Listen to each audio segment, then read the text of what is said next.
Faraway friends, welcome. You find yourself actually for the first time at this particular iteration of Darkeport. These are going to be the voyages of a certain group of adventurers. We will see if they become heroes or not, so I will just say adventurers, in a certain land that some of you watching may have already encountered yourselves. Barovia. That's right. This is going to be our launch into Curse of Strahd, which is a remarkable background and module, and I'm really looking forward to how that plays out.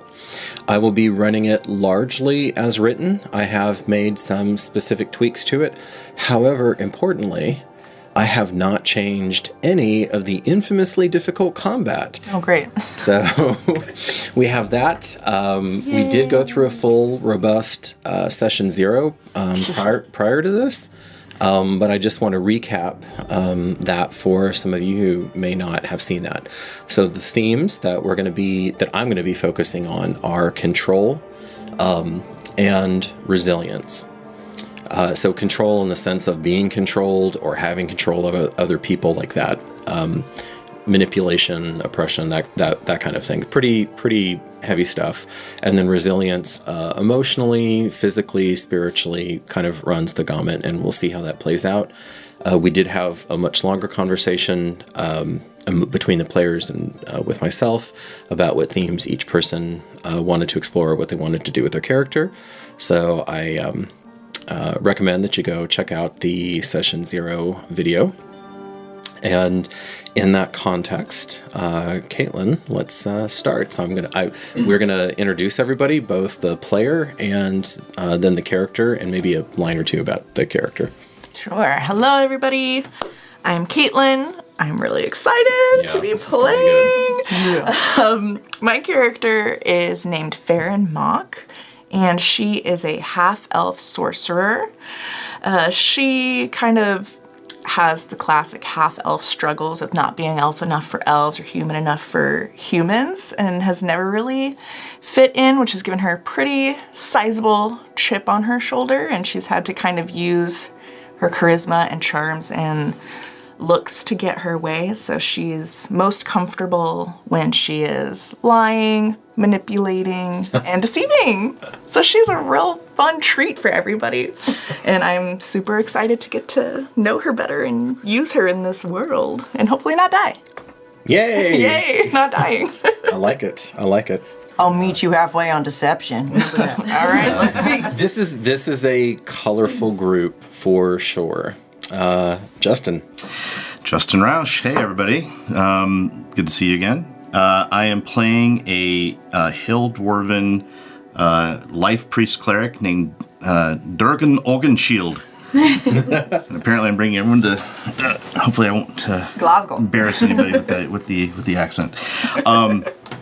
So he is, as I stated, a life priest, and I really want to explore the human condition with this character, even though he is not. And Durgen is a little askew from sort of a very, very strict dwarven society norms, just because he sort of reveres life and what that means even over sort of the social order that the dwarves have, which makes him a little bit of an outcast.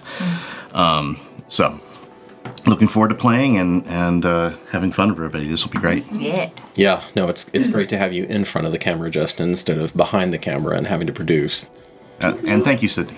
Yes, and Sydney, this is Sydney. Brought to you by Sydney. Brought to you by Sydney.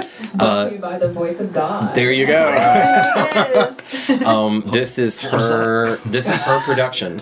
So this is her in terms of the artistic choices and the cinematography and all of that. We are in her very capable hands. And I'm looking forward to having her own, putting her own stamp on things for this run.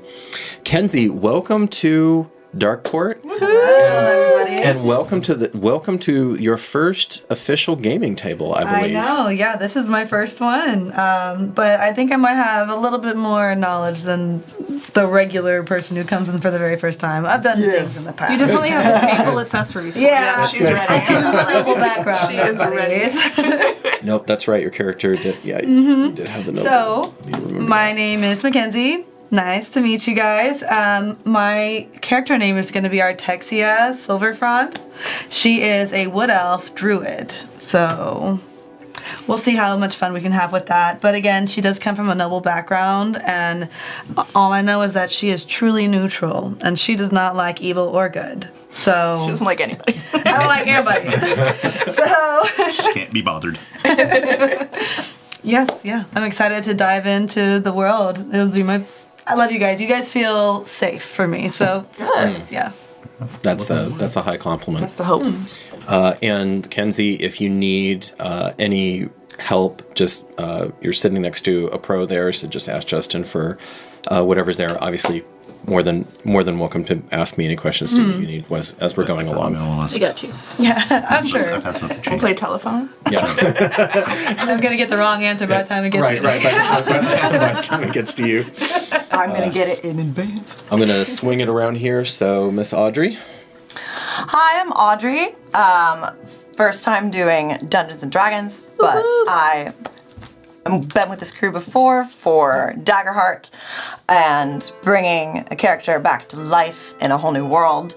So I'm Audrey, but I am Finnegan, who is a first level rogue who's a Lightfoot halfling, about half my actual height, but very small, who's a criminal, an extremely loyal character who wants to protect people, but has suffered a lot of loss and might trust people too much. And so it could be Finny's undoing or success. And considering the fact that it's my first D&D, I'm excited to have no idea which way it's going to go. No, this is the different, pretty different feel from Daggerheart. But you'll see, there'll be, actually, I'll be interested, Audrey, as we get deeper into this, for you to compare the two experiences. That'll be good, because you actually, unlike most people, you actually started with Daggerheart. Most people, because it's such a new game, most people have not started with that. Most people have done it the other direction. So welcome, awesome to have you here. It's really, really cool to bring Finny back to life as a whole new person. And you did carry, and we should note, yes, we did carry that character, at least the essence of that character over, which everybody had the chance to do, and you were the only person who decided to do that. So Yep, Finny was an Really underborn liked ribbit, and there is not a ribbit in the world in Dungeons and Dragons. But there was a way to make Finny bring back that essence, but still put a spin on it. But still me, still Finny. awesome. Melissa. Yes, I'm Melissa Wykes, and I've been on this table before at the Daggerheart game as well. I think it's pretty much everybody, minus Sydney, who's Minus now back. Sydney. Who's now the producer? yeah, Yes. plus Mackenzie. Yes. I mean, So- she did play a giant, so her voice is Booming that's over true. us. Her essence is also. And we found a name. And we found a name. I was stuck on a We name were for struggling with the name a little for a bit, while. I yeah. struggled with the name, but I am Gheera of Glen Shikani. I will be playing a very tall and large half-orc fighter who enjoys the battle, but enjoys friends more. So she is very much about the clan, and even though she left her clan, I'm making it kind of like she's on a pilgrimage to bring back new technology or new weapons techniques, or new weapons back to her clan. That'll actually fit perfectly with where I'm going to situate y'all at the very beginning. Excellent. Awesome. Can you spell that clan name for me? Shakahni. H-N-I-K. Shikani. Okay. Cool. All right. So, we're going to pick up in essentially Hia Tera. So this is the Daggerheart world that we started to make. However, this is pre-Reckoning. So this is a world of wonder. It is, unlike most of these kinds of worlds, it is completely dominated by elven kind. Now, they're not a vicious tyrant, but it's a soft sort of tyranny. You have their 40,000-year-old ancient leader, Kishtari Lunara, who is considered by many people to be a goddess herself. She is not, but she is enormously powerful, stronger than any adventurer could normally be. So, you could kind of put her in a demigoddess category. More importantly, though, is just with that kind of accumulated wisdom and experience, she's made it her project to have perfect serenity and tranquility throughout Hia Tera. Now, the level of technology is pretty serious, and for those of you who are used to me in other genres, these characters are familiar with magic and technology that has not existed in any other campaign settings that I've ever run. So you have concepts, you actually do have a little bit different, but you actually do have concepts like alternate timelines, you have a deep understanding of psychology, people can be resurrected. These are just, this is truly like a fantastic world. And if you're a noble elf, it's a great world. Yeah, you're living large. Go easy. And the wars, the harsh wars are behind you.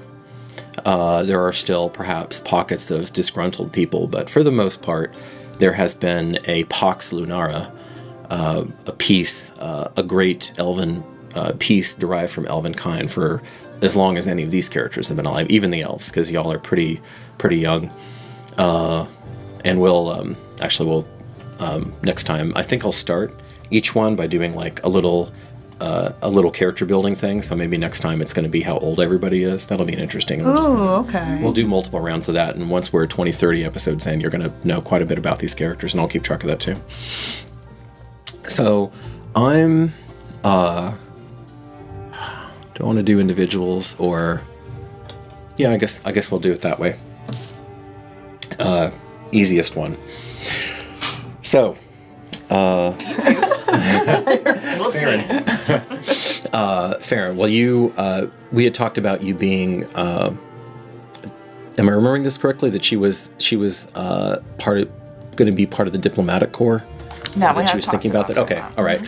Have to be careful because I'm running a home campaign of Curse of Strahd, and then also this one. So I'm gonna have to take really close notes on this. Yeah. Yeah. Okay, so you're looking at becoming part of the diplomatic corps. They have a very, a venerated place in Elven society, particularly during this extended era of peace, for obvious reasons. The diplomats are why this is possible, and you have ambassadorships going all over the world, and of course, the means of transport are via moon gates. So essentially, massively powerful teleportation portals that once established, you can just walk through. You get transported up to Lucida, which is the bright moon, and then relayed back down to whatever spot.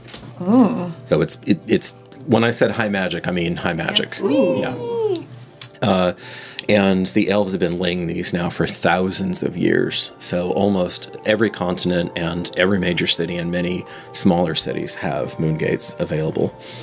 And you've maybe had some minor missions, but you're going back up toward Ice's End, toward the capital. And we'll talk more about Ice's End maybe as sessions go, but essentially it is Antarctica. But her wisdom, Kishtari Lunara has, through her magics and through the concerted effort of her court, they have transformed what should be Antarctica into a grasslands paradise. Just through magics. And you're making your way up there. You're about a day away from hitting Davian's Way, Davian's Way is think of like the English Channel, and imagine a bridge that spans the entire English Channel. So it's essentially this, just unimaginably huge bridge that's also, a mile or two wide. Wow. And it's a city in itself. Davian's Way? Davian's Way, yeah. Jeez. It's a city in and of itself. Massive. So literally, like the Channel to Paris is Yeah. a city underground, but just as a tunnel. But above, right? Instead of the channel, it's above. Gotcha. And you have elves, mainly elves, but everyone is welcome, as long as they respect the peace. And you're about a day away from hitting there. There are moon gates in case of emergency. There are already moon gates there that you can take every so often on the bridge. But traditionally, it's considered important to remain connected to the natural world, and so you're going to walk. And it's a long walk, but you have ample provisions. And importantly, all of your characters have grown up essentially safe. All of your characters, and this is different from any of the other settings I've ever done, all of these characters are literate. You have never known the scourge of slavery. You have never known the scourge of civil war. Nothing, and there are there's still border friction and there's still conflicts, but this is just, it's really, and we'll get to what Gheera thinks of this, and kind of some of the other species find this rather smothering, but here you are, and you're pretty rare. There are not too many, they call them Two Rivers. There are not too many people of Two Rivers in this world, which can tell you some about how the elves regard humans. But it's always quiet. Although, of course, no one would ever be so gauche as to tell you to your face. So I know what they're thinking. as you're walking and you're coming out of the great woods that dominate this kind of the mid-continent, so this would be like North America. Actually, we'll stick with the channel, so we'll say this would be Europe. You're coming out of Europe. Where do you, what kind of area would it be? A glade or a felled tree or something else that you'd look for shelter as evening begins to fall? Oh, probably just like a little copse or somewhere that's, got some good trees surrounding it, but a little clearing area where we can lay some things down comfortably enough. Okay. You leave the rune-shielded trail, because of course there is. There's safe passage all throughout the continent and many parts of the world, but you feel perfectly safe. Again, there's no such thing as bandits this close to Ice's End. No one would even dare to do that. Okay, so you're bedding down, and with you is your dwarven companion. My dwarven companion. Your dwarven companion has come from, actually, Justin, has Durgen, was he rustic? Is he from the dwarven capital? Somewhere in between? What are you feeling for this? What do you feel for this I character? think he was actually from a fairly populated place. Okay. His clan may span in other places too, but Sure, yeah, for sure. Okay, so you met Ambassador Mock then, in her official capacity. Like the cut of her jib, you appreciated that she was, even though she was, excellent in her professional duties, you appreciated that, like yourself, she was a little bit of an oddball, half elf, even though it was unspoken. And you're well regarded. You're a life priest. Nobody's going to kick a healer out. Healer out of a community, obviously, but you are a little bit out of joint with most of your people. right. They have a very staid, orderly, organized approach to things, and that's just not really you. I tell the party line most of the time. Okay, so she takes you off to this little copse of trees off the beaten path, and it's a beautiful, pristine night. You can see Lucida. Lucida is high up in the sky. The bright moon is high up in the sky, so there's Lucida and Umbra, the dark moon, but Lucida is ascendant right now. Do you have any rituals as you make camp? Anything that you're paranoid about or lackadaisical, or what does this look like? I mean, he gives thanks. When we actually stop, especially if we prep a meal. Ooh, did you settle on the deity? I hadn't. I wasn't really sure if we were. Not yet. Okay. Because you had thought about the Morning Lord. I have. Okay. But it's either that or the matron, the dwarven matron. Yeah. Okay. Figure that one out. A cleric. I'm gonna assume. I'm gonna run this. It's not gonna probably come up this session. I'm gonna run this like we're going with the Morning Lord, and then we can do a soft retcon if we need to. Okay. For you, it would be the Magna Mater, would just kind of be the default. You can have your own personal deity, but that's just like the default. The Great Mother is the default. Okay, so you're sitting there, and Artexia, you have a little bit of a different situation going on, because you do not live in Ice's End. You're a druid.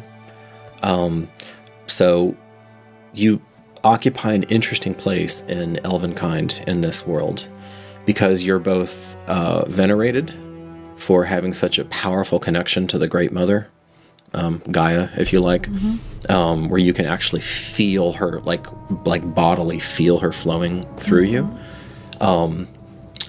At the same time, you're like rustic and a little weird for these sophisticated, for these super cultured, this version of elves, of Elvenkind. Like that. And then the last thing, you come from one of the founding lines of Kishtari Lunara's court. So your lineage stretches back 40,000 years. Oh, okay. which even for elves is a long time. That's about 50 generations that you can trace back, and you know your lineage.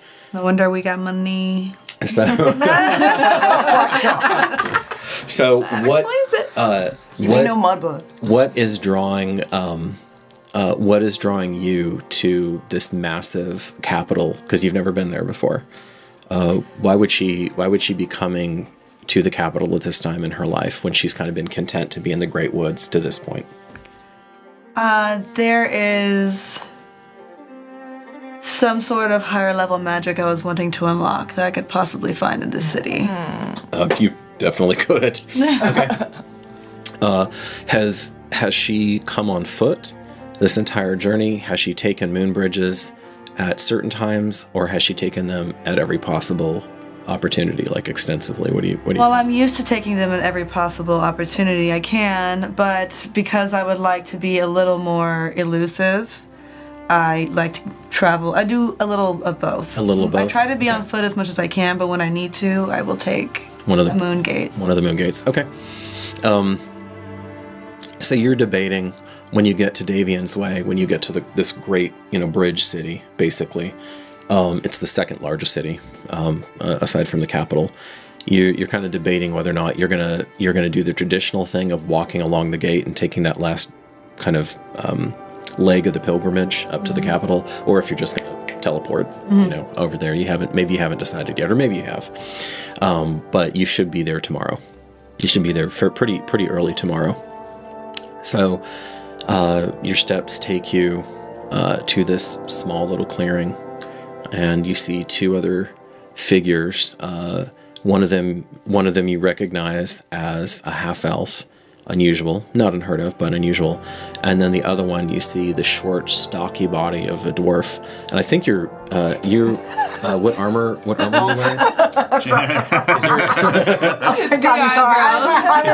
you wearing? You're wearing armor, right? Yes. Okay. Which I don't know if we're doing a lot of traveling, maybe not, but up to you, because it doesn't matter. It doesn't bother you. Yeah. It's true. Your little pack mule self. Yeah. But it's chain. Okay. So yeah, Artexia, you don't typically see people getting this close to the capital, armed and armored. There's nothing illegal about it. Like, he's free to do that, but most people just don't have a care in the world, when they're this close. So you're coming up, you see them, and then why don't you, both of y'all describe your characters to her, what she's seeing. Faren is pretty tall, 5'11" has extremely long raven black hair. And if you were to approach her a little more closely, you'd see she has brown eyes, but they have flecks of gold in them, so they're striking, kind of mesmerizing, which she would never use to her advantage. Of course. And she often wears her hair completely down, which isn't so common, but she likes to have control over when her ears are showing or not. So. Okay, interesting. Yeah, because of course the fashions are usually pretty elaborate in the braiding and everything. Interesting. Okay. Well, yeah, like hiding Hers his is identity. down and just flowing all around. I love that. And does she? She's got a dagger or staff, or what do you? She has a light crossbow Okay. and a couple of daggers, and you'll see that she currently has mage armor up as well, so might Oof. strike even more odd seeing them both armored. How does her mage armor manifest? Like a silver sheen, or? It has only a glow that's noticeable when it's hit just right by the moonlight. At first glance, it would look much more not magical, but when she moves and there's any light on it, you can see a bit of the glow coming from Like it. some sort of shimmer to it. Okay. And Justin, what does she see with Durgen? Yeah, Durgen. He is just a little over 4 feet. He's pretty stocky though. He's 120 some odd pounds.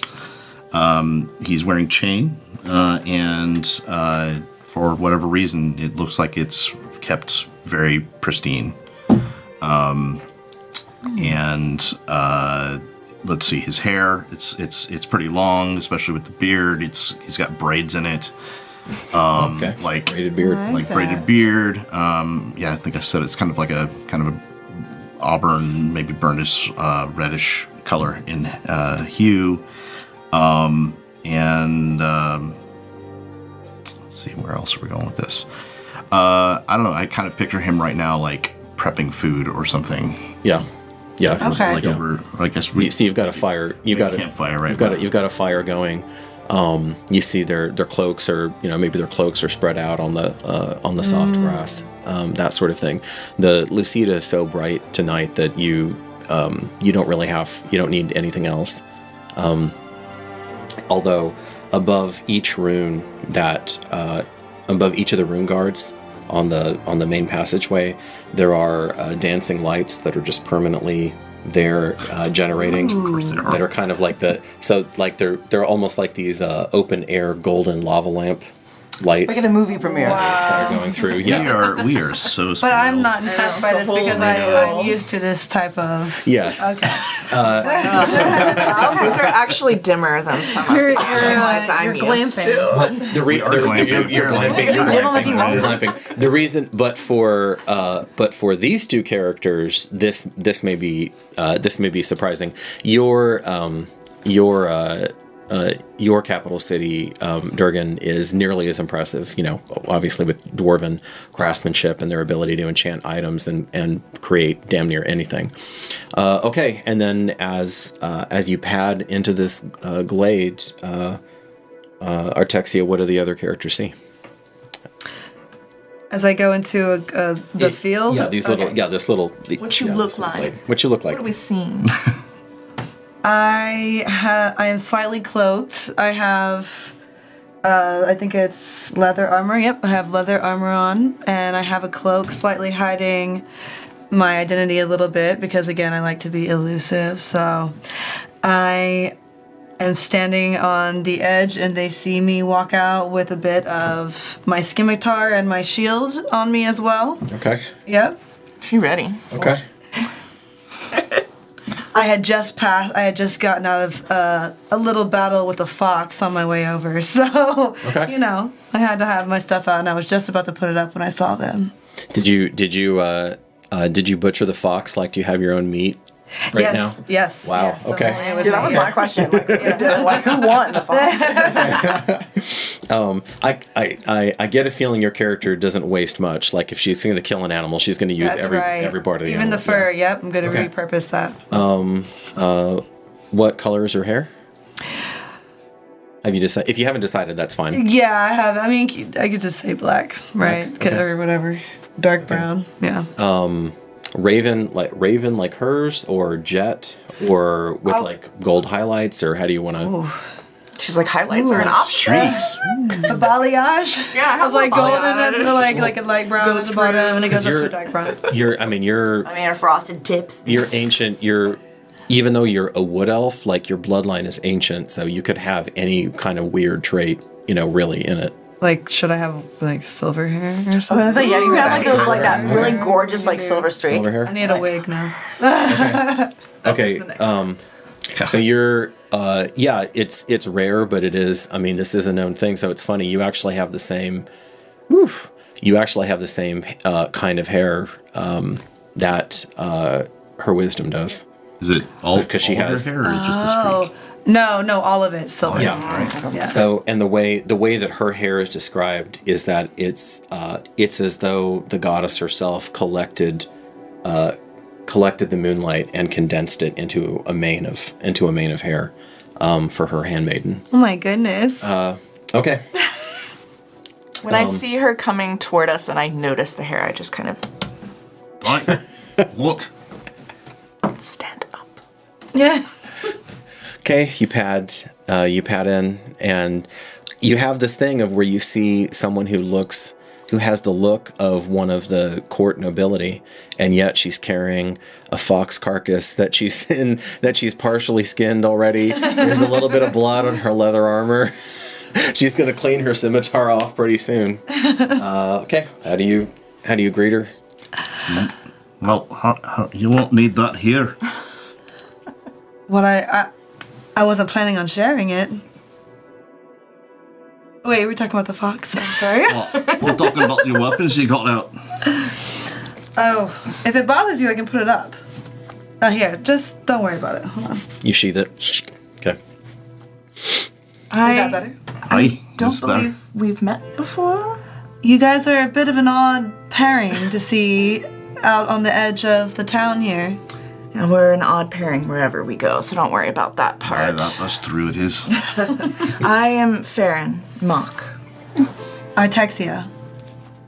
Artexia. Silverfrond.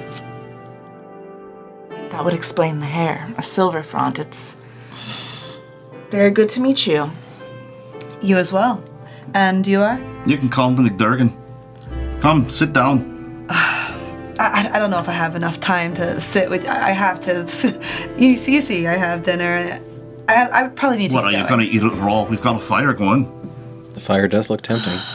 The sun seems to be going down. I guess I could stay a little bit. Sure. Please.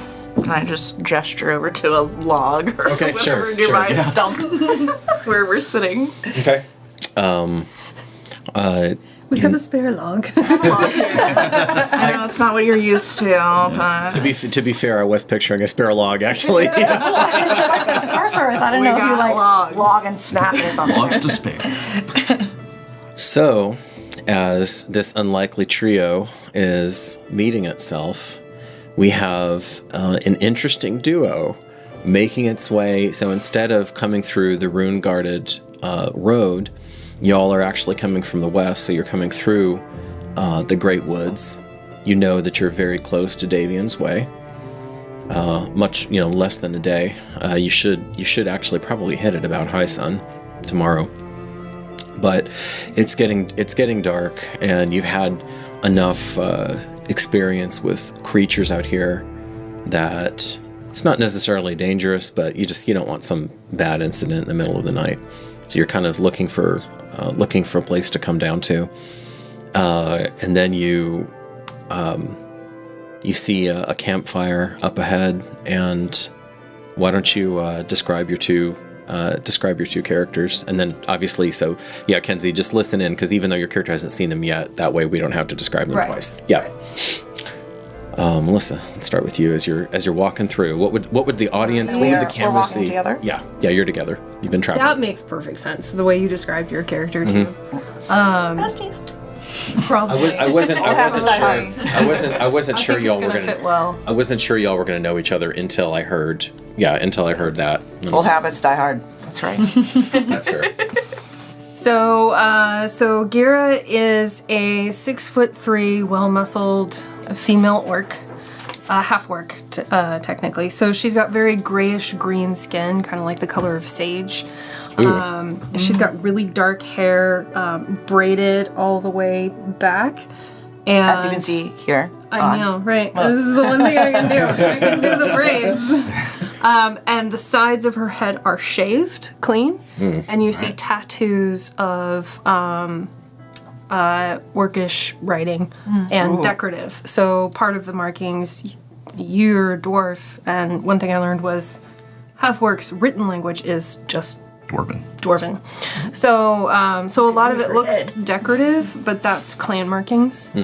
And so those tattoos are kind of basically from like temple, sides of heads, and down the side of the neck. And so she's got a combination of leather, fur, and chainmail, chainmail armor. And she carries a large battle axe and a shield. Battle axe and shield. Battle axe, think Viking shield maiden, but half orc. Okay, I love it. That's the vibe. I have that exactly in my head. All right, and you're tromping through. Are you cutting the foliage as you're? And she's got a as you're longbow going through? too, because that we agreed that was a I'm smart probably idea. carrying that. She dude. probably went like towards the like late afternoon, early evening. Was like we got to camp soon, and so she probably found something, a rabbit or something, a couple of rabbits. Okay. To shoot for dinner for the two of them. Yeah, both of you are competent hunters, so that shouldn't be any problem. Yeah. Make a you're gonna at least be able to feed yourself. Give me a survival roll. Yeah. Let me see how you're. Actually, both of you can roll on if you want to. Audrey, you can make a survival check too. Just D. D20. So that'll be Okay. 18. 18 total. Oh, that's nice. And then with that, Finny struggling a bit. So you rolled a 6, and then you're gonna add your survival, which is at the bottom of your skills. +2. +2, so 8. Okay. Finny, you're having a hard time staying over the foliage and the underbrush, but 6'3" Gheera is not. So you just kind of follow her lead. You beat the bushes. You basically scare out. You help her by scaring out the small game, and then you. Don't worry, I get food for you. That's how she sounds. So you. I love it. This is gonna be so much fun. This is gonna be so much fun. I'm also going to butcher another accent that I'm learning. Hey, I've got two that I'm cooking on for just for Curse of Strahd. So it's gonna be interesting. interesting. The only thing I can do is British, so that we're gonna do that. Dude, we've Do butchered it. fox Do and it. rabbit. We can butcher an accent. We can. Lots of Well butchery. said. And then Finny, who is Gheera's companion. What are these three gonna see when y'all step into the glade?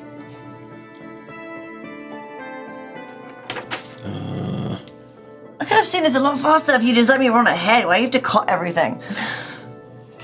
Oh, they've got a fire lit. This rabbit's gonna go really bad if we don't eat it now.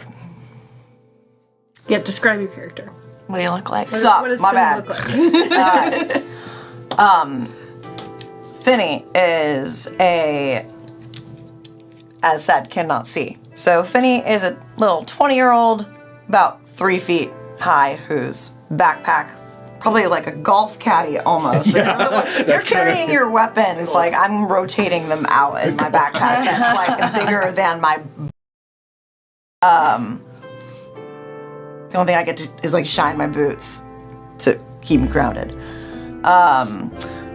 And yeah, Finny has big eyes, kind of, you think, coiffed, beautiful hair that magically stays out of the way without product.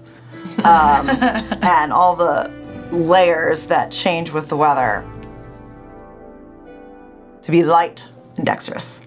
So like a really light graceful walk Yeah. as he's going through. Yeah. Yeah. Can bounce around, but can also, especially since not magical, and probably if the dagger is probably half also the size of me, have to be grounded, but have to be light. So combining those skills. I imagine, Artexia, that you would spot that as soon as you see Finny. That's another person who moves very well. I was just thinking that. That's crazy. Yeah. Did you have like a 19 dex? Yeah. Yeah, I've got Yeah. 19. Yeah, 19 dex. So that's really, really good. That's why I love those boots. It's really, really good. Okay, so the two. And you're a halfling. Yeah, I'm a light-footed, Yes, Lightfoot halfling. Lightfoot halfling. Indeed, not just a super short person. Okay, so you. Criminal in my veins. So Gheera and Finny, y'all come out into this small clearing. You see these three individuals arrayed around a fire. Maybe 15, 20 minutes later, you see the one, the Silvertop, is almost finished expertly cooking her rabbit. I'm going to say, sorry, no, you had the fox. You had the rabbit. Right. Am I carrying them or? Seasoning on it. You have that. Allow me. And I grab her fox Okay, and I actually use prestidigitation and I give it a very nice seasoning. I can spice up the food really, really So it's well. marinated. Oh, that's right. You get to do that, don't I you? can make this food taste You trip amazing. hesitation. So I just Okay. take it, she sees me run my hand over it, and all of a sudden it looks herbaceous and it smells delicious. Reminds me of home.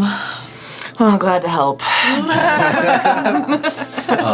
So you see this Two Rivers elf human run her hand over the fox, and you see this delicious kind of I'm thinking garlic and sage. Oh, sounds good. Yeah, yeah, garlic Now I'm and, gonna get hungry. with that nice golden brown, What are we doing snack time? quality to it. It's like a red wine sauce marinated. Like, And the moon is just shining. Lucida, the bright moon, is just beaming down upon y'all. You can almost read with the amount of light. And then you see these another Two Rivers. Interesting to see someone with orcish blood in their veins this close to Ice's End. Again, they're welcome, but most are not so bold. Mm-hmm. And then the halflings are, beloved and allowed to basically just roam anywhere the heck they want to, and they're all over the world because everybody likes a halfling. So in something resembling stock D&D. So there you are. How do you want to greet them? We're still going with like Vale Ave as typical greetings if you want. She's probably carrying a couple of dead rabbits, already gutted, and has her probably shield and axe stowed on her back mostly. So you'll probably see her come through, and she'll kind of sniff. Okay, I'll All they friends. I get a little more straight in the back seeing you initially. She doesn't come out all of a sudden. Dwarves and orcs. She's learned. Here's some history. Yeah, there's a little bit. And interesting, eyes sort of drift over to Finny for a moment, thinking to himself, that's odd. Okay, and then back to you, just to keep an eye on you. Sees the rabbits. Well, I guess we're the soup kitchen for the whole forest now. No joking, we're running out of stumps around here. Well, I suppose what brings you two here? Oh, no problem. I get my own tree. Well, in that case, come on over. You see a nice boulder, like a small little boulder you could drag over there if you wanted just, to. like, pick it up or drag or kick it over a couple of times. What's don't hurt yourself. I got it. Or a log, so that Finny can have somewhere to sit too. Okay. Nice to know we're not the weirdest pair around here. I'm keeping an eye on this just to make sure that this little halfling isn't like conscripted or something. Sure. I was actually wondering if you were okay. You're looking at that. Make an insight check. All right. Hey. Conscription check. Conscription check. Insight Kenzie is basically whenever you're trying to get like an emotional read on somebody. That is a 14. Okay. 14. Okay. What's Finny's mood like right now?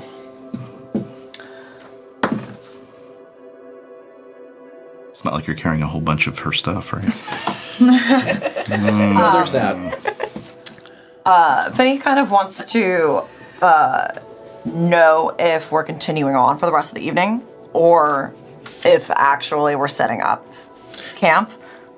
That's funny. You So- actually pick up on a little bit of anxiety. That's why, so it's, I'm with my person, but I don't know if I'm going to go off and engage, see what the scene is like until I know that we've eaten and sat and agree on the terrain that we're in and who we're around. Okay. So the five of you gather around this campfire. You gather up a couple, dead branches, break them up pretty handily, and then feed them to the flames. And basically, you'll have enough. You have enough fuel to last as long as you want. Should we make it official now that we're all Oh, you know what? Now our tale. Oh, our sorcerer! Let's do it. Sorceress! Let's do it. And I think for this, we'll have to come up with our own little ritual, but I'm just going to say the candle is lit. Let's do it. I mean, she is the elfish sorcerer. I cast Burning Hands. Oh, God. Hopefully not. And I burn all of you. No, You cast prestidigitation. I don't think Candle smells better than fox or rabbit. I don't even think she's on it. The second one. I can't tell from here. I don't, This is not a good sign for my burning hands, so I'm just casting. friendly Pretty sure fire, you'll know literally. if that's working. No problem. No problem. The Candle of Tales. The candle of tales is lit. And thus our tale begins. And yes, now that we have our fine folk who have no idea what's in store for them, Only good things. We're apparently the misfit party. and you hear a sixth pair of legs carrying someone over toward the glade. Faren's eyes are just rolling as far back into her head as Aye. possible. I think we're gonna need. I'm a already fire. on edge because I wasn't supposed to be here in the first place, so I'm looking for exits at this point. I cannot believe that they dragged me out into the middle of nowhere. This is awful. Absolutely awful. Don't they know how exhausting this entire trip has been?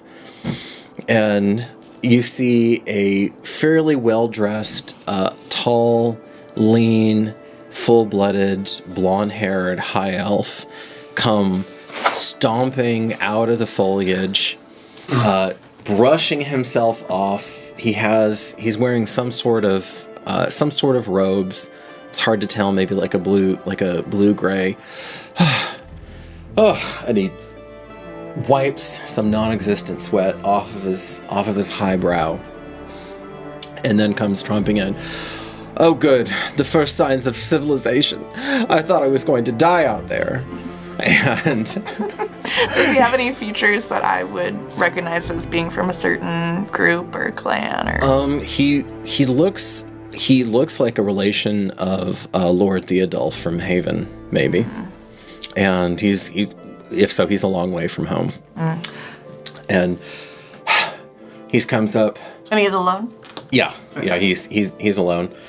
I'm about to say, I recognize him, and I'm going to put my hood up and kind of face away and, eat the food a little bit as if I'm not. Oh, I love this. Okay. Acknowledging him. Okay. You're going to have your first opposed roll.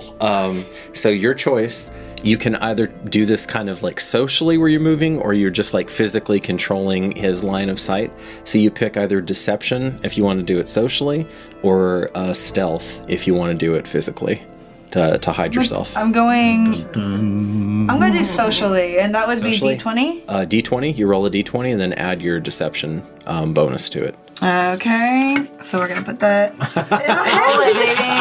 It's a That's fire. I thought that was like a smoothie. Nice hours. What did you say? The what? Deception. Deception?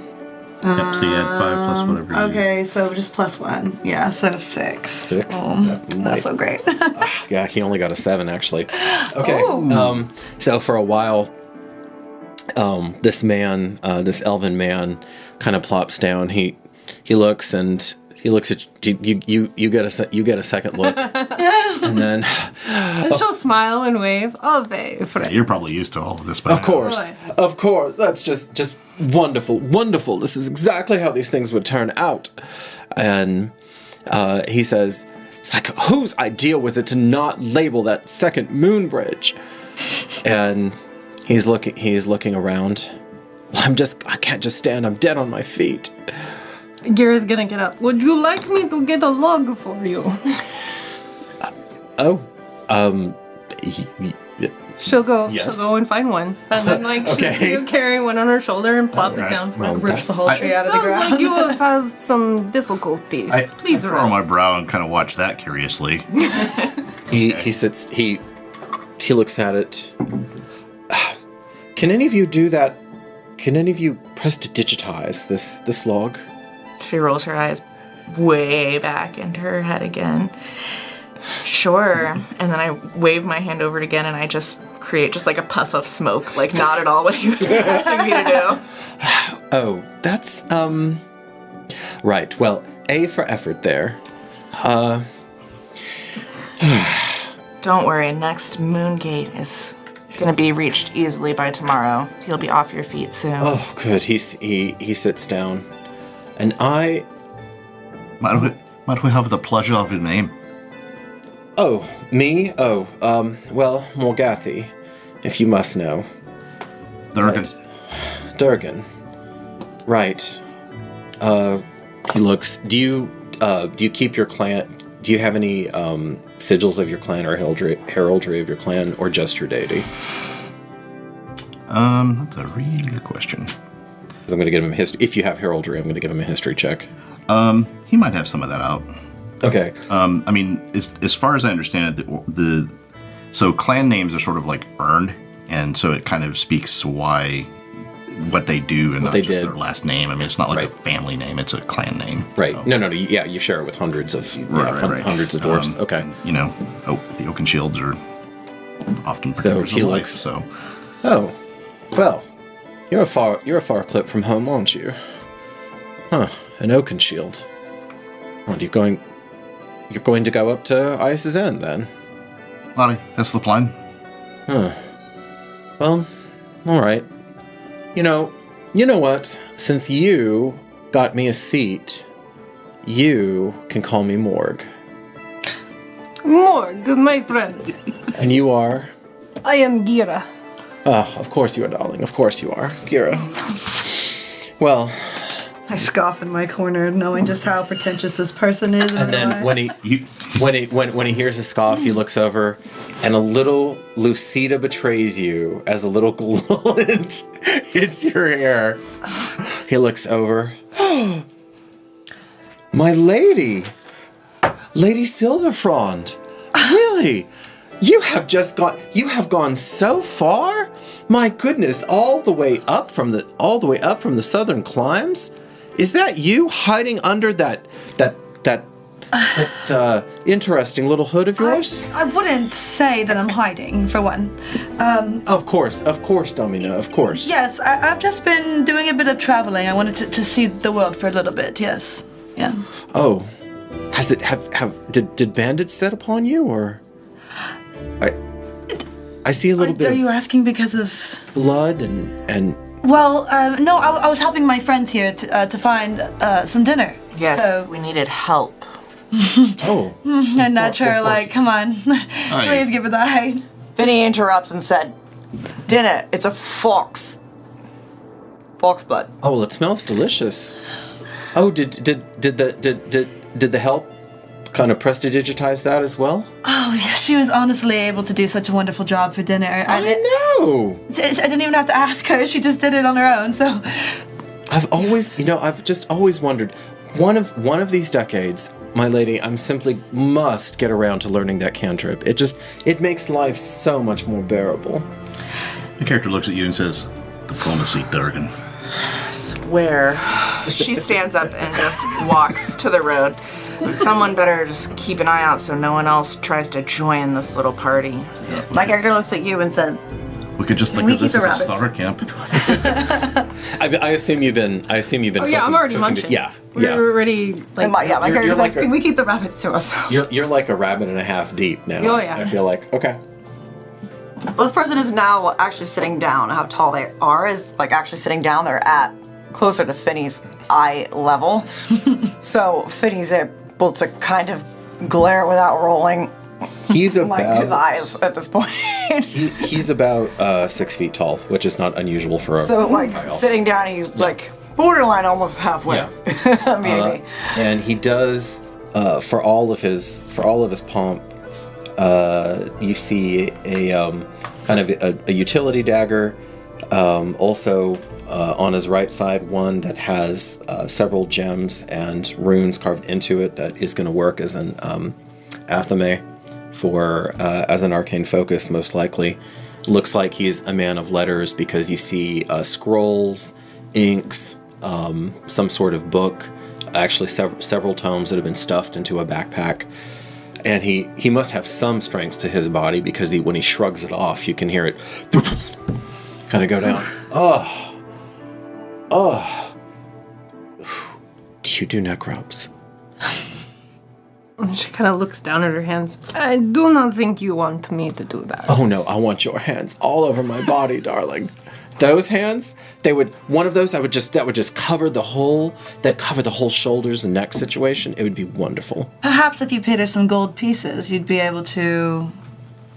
Oh, we're all friends here, Domina, aren't we? But, well, let's see. What could I do for you? Gheera like dips her hand back in all the rabbits so that they're covered in grease. Oh, well, maybe once I am completed eating, Actually, almost looking to Finny for help. like, I you know don't what? know what to do in this situation. My shoulders feel so much better now that I've just been able to sit and put the pack off. And thank you so much. This is very kind of you. Then he I says, am grateful for your feeling better. Yes. then he says, welcome to my level. Oh, well, aren't you a cute fellow? Hello there. What's your name? Wouldn't you like to know? I would. Oh, well, it's just, and for one horrible second, it looks like he actually might try to reach over and he doesn't, but the hand starts to come up, and then he thinks better of it. All right. Here you go. I think Finny I actually get some to- food together for it. Okay. Can I, Oh. Finny, to seeing this person move after hearing that, Oh, sure. is still near the pack that Finny, put down. Finny puts, just Finny's hand behind his back. He Okay. doesn't know if he actually needs to hurt this person Okay. or protect this person. Because this person, you protect me all the time. So, I'm not going to have you make a roll. So I was rolling to see if he noticed now that he's just kind of blathering on. Although you see him, it doesn't take long for Morgathi to kind of start swaying a little bit, and almost like an overwrought toddler, or a drunken 19-year-old. Well, I'm sorry. I'm normally better company than this, but this has just been an awful trip. Everything that possibly could have gone wrong has gone wrong. I've got to get back to her wisdom and the court and just some facsimile of culture. This has been awful out here. But what a rare treat, Lady Silverfrond, that you'll be accompanying me, or I'll be accompanying you. Oh, you're coming with us. Well, I have to get back. I simply must. I've been away for entirely too long. Well, I actually think that we might be going a different direction and taking a longer scenic route. Oh, but I just can't. Oh, all right. You must. Then I'll give you regards to her wisdom. This is your first trip to the capital, isn't it? Yes. Mm-hmm. Wonderful. Wonderful. Well, I tell you what. I will recuperate. I will rejuvenate at Davian's Way for a day or two, and if you so grace me with your presence, my lady, then I can be the one who ushers you in triumph to the court. I would be glad to take you up on your offer at some point.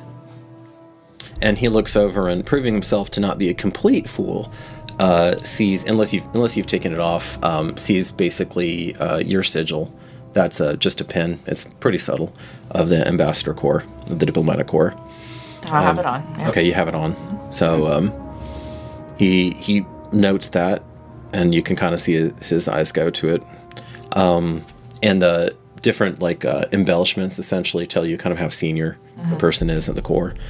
So, yeah, well, holding the pox, wonderful, wonderful. I'm certain your negotiation skills are better than, well, I think I'll be turning in then. No one. Lovely. Does anyone happen to have a? Well, it doesn't matter. I'll just suffer one more night, and this can be my pillow. And he pushes his pack, and then goes down, and he's kind of making moon eyes at you, just looking at you lovingly as the embodiment of one of the ancient lines of elven kind. I look away, and I pretend like I don't notice him. Okay. All right. The night wears on. There's a whole lot of, lacking eye contact at this group. Yeah, this whole thing is kind of weird.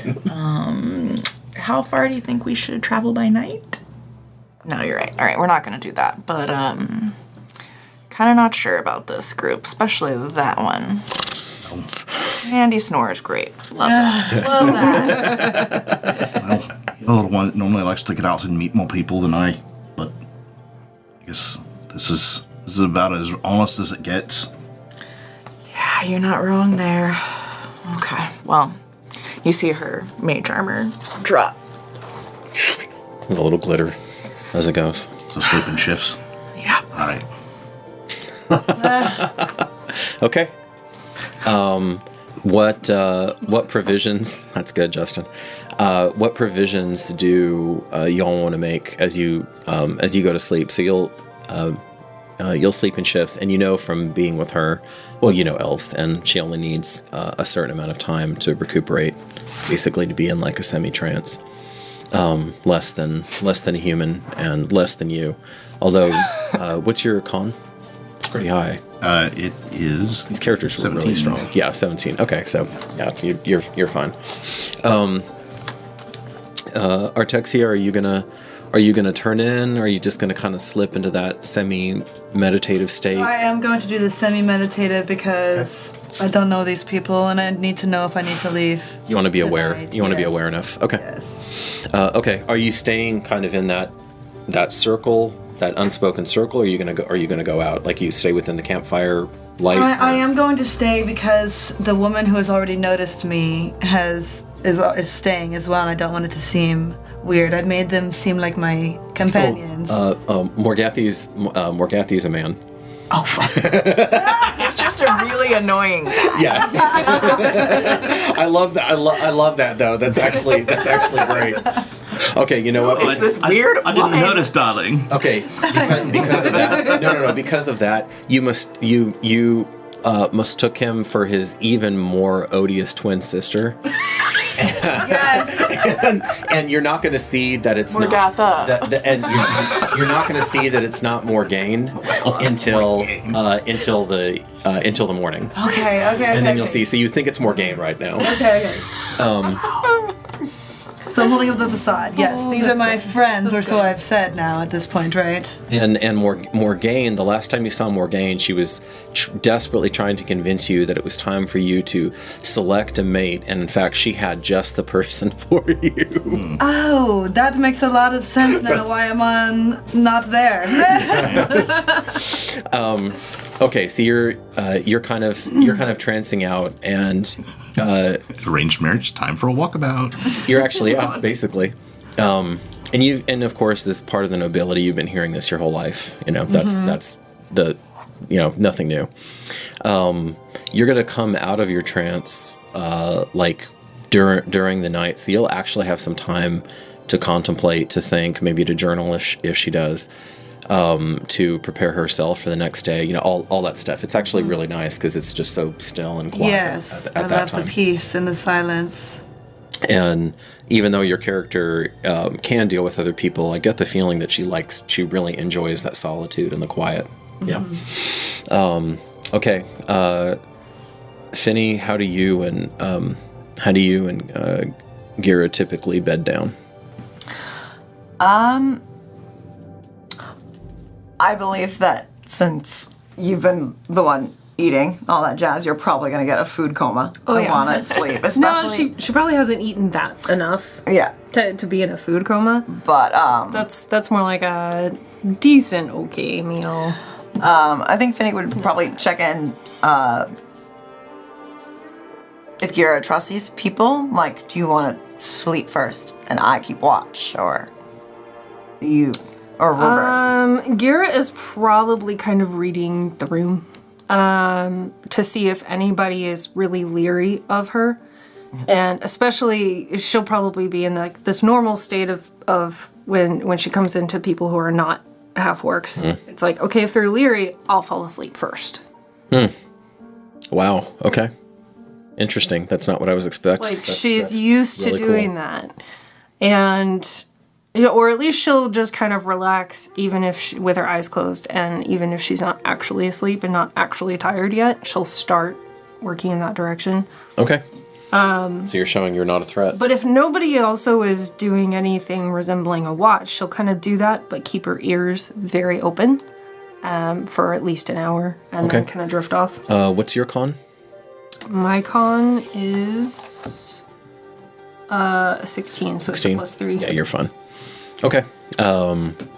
You can, you can feel, your feet ache a bit because you've been walking so much, but you recover very quickly from that. I mean, It's been, it feels probably like maybe an easy walk. Yeah. This has been too easy. You have noticed that as you've gotten closer and closer to Ice's End, that there's basically no danger left. Yeah, she's almost bored. Yeah, I mean, it's kind of like you could, you are, like, you could still, like, sprain your ankle or something, but there are no bandits, there's nothing poisonous, there are no aggressive animals, there's no, I mean, these damn elves have just had too long to pacify and perfect. It took them that long to sit down. Everything. Yeah, it's like tamed nature. Tamed nature, that's it, yeah. Yeah. And to that point, Artexia, you can still feel Gaia, like, pristine, actually very clearly here, but the flow of the energy is weirdly smooth. Because in any sort of natural forest, you have ups and downs, you have the cycle of life, you have things dying, you have things being born, you have, you can feel and you can smell and you can embody all of that. Here, it's almost too perfect, too smooth.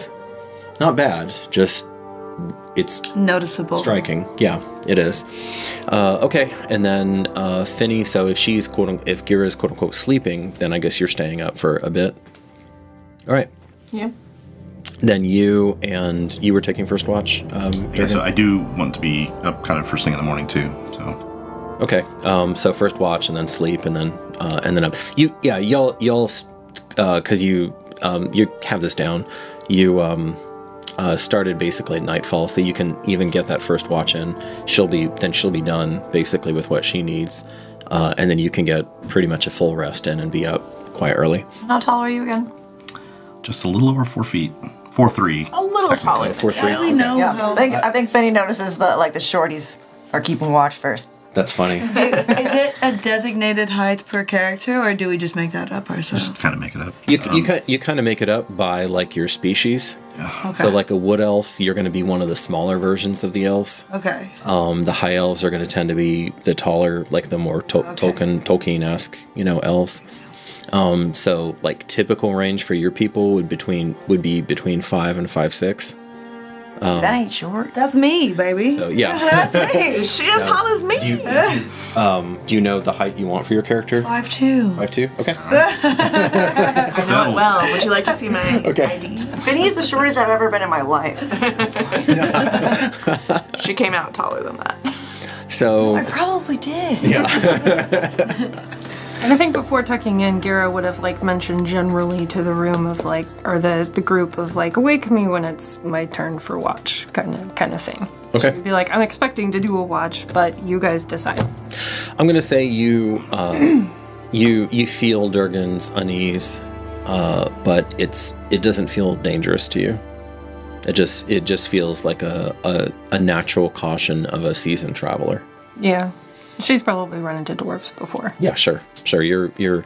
I think both of those I think both of your characters, you in particular, Gheera, are pretty well traveled at this point. I imagine she's seen and experienced quite a bit. Yeah, I like the idea that she's spent the past 3-ish years just traveling around outside of the clan. So before that, it was mostly in the clan, but the clan's nomadic, so she's traveled. And even when she was with the clan, she was still traveling to some extent because they're nomadic. And it's all outside too, so she's used to roughing it, camping it. That's normal. So the two characters who are fully active as Lucida peaks and then begins to wane are Finny and Durgen. Sounds like it. Yep. Okay. And whatever she's doing, I guess. Yeah, she's trancing. Yeah, she's tranced out. She's trancing right now. So Been in the woods. I've been in she and half elves do still trance. Yes. I would have to look it up. I'm not sure. Yes. Go ahead and do you have your player's guide? Down her. All right. Or her. Yeah, go ahead and look that up while I'm doing this. Okay. I think they still trance, but because in the main campaign I've wired my brain for that, and there are no half elves in that campaign. So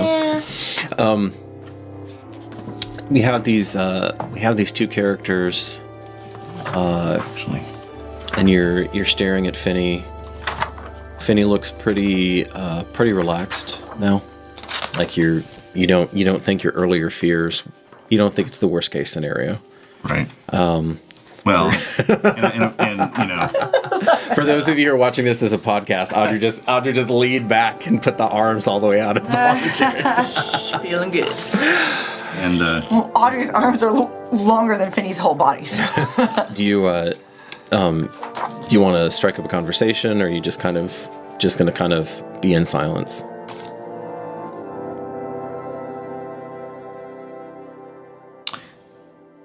where do you find yourself coming from?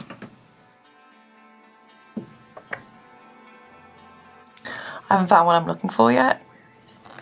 And I don't want to talk about it. You're about a choice, yeah? Aye? A lack of answer doesn't really make for a very convincing answer. You're okay, lad? Don't trance. Yeah, I don't see anything. There's nothing listed for trancing. I want to talk about it to you, but I can't. All right, well, we've got a lot of stargazing to do tonight. If you ever change your mind, I'll be here. Can I ask you a question? You just did, but of course you might ask another question. Do you know how to get in touch with anyone who's lost their life, who's gone, who's died? That's not usually my area of expertise, but it's the sort of thing that's been done before. What kind of contact are you talking about? I lost someone I loved, and it's my fault. I don't want to hurt you. Oh. But I gotta get in contact with something somehow. You radiate magic. Or maybe it's a person next to you.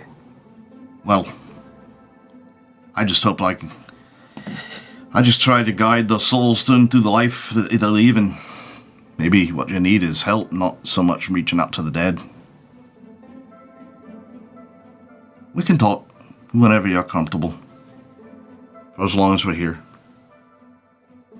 I pretend like I'm still asleep, but I am listening. Heavily. Did you get enough to eat? Yours smelled a lot better than ours. Is that Fox? Oh. Is there any left? He kind of thinks better about, like, saying that she just sort of arrived. Well, there's plenty here to eat, soup, but otherwise, you're welcome to have some if you want. What's your name? Durgen. I'm Finny. Hello, Finny. It's nice to meet you. Hey, same. All right. Cute. And I drift back off because that was useless information. And on that note, we will take our first Curse of Strahd intermission. Look at that. All right. So we will see. For us, it will be a few minutes. For you, dear faraway friends, it should be just like that. See you in a bit.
Eldritch Foundry is evolving.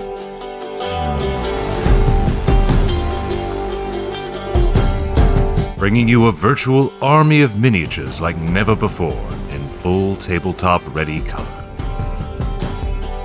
Paint your miniatures in our upgraded creation tool, then bring them to life in stunning one-to-one detail as 3D printed miniature masterpieces.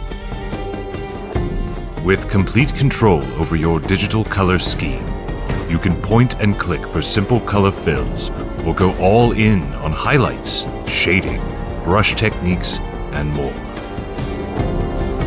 Create epic heroes and madness-touched monsters that are truly yours. Miniatures are 3D printed in perfect color detail using a new PolyJet 3D printing process, giving you unique, bespoke models ready to delve into any dungeon as part of your next campaign. Everything from one-off player characters to dungeon mobs and boss-level monsters that will make every player in your group jealous. But that's not all. You can take things fully digital and export into leading VTT platforms such as Tailspire and Roll20 to take your games and your custom miniatures wherever you want. Join the adventure of a lifetime. Back our campaign today to help us bring this stunning revolution in custom miniature design to reality. With Eldritch Foundry, full-color 3D design and printing.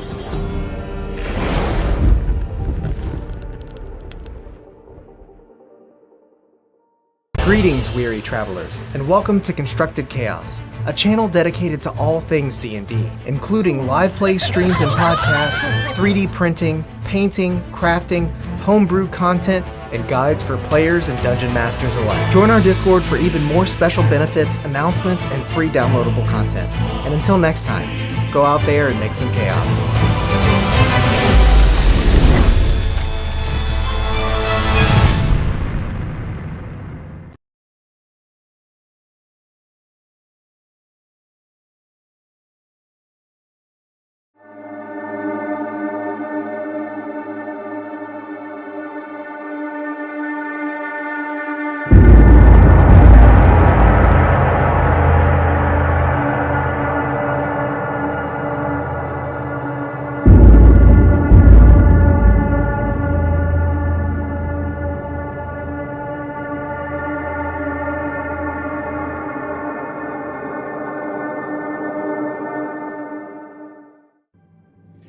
Welcome back. Thank you for rejoining us. We will dive right back into the tale.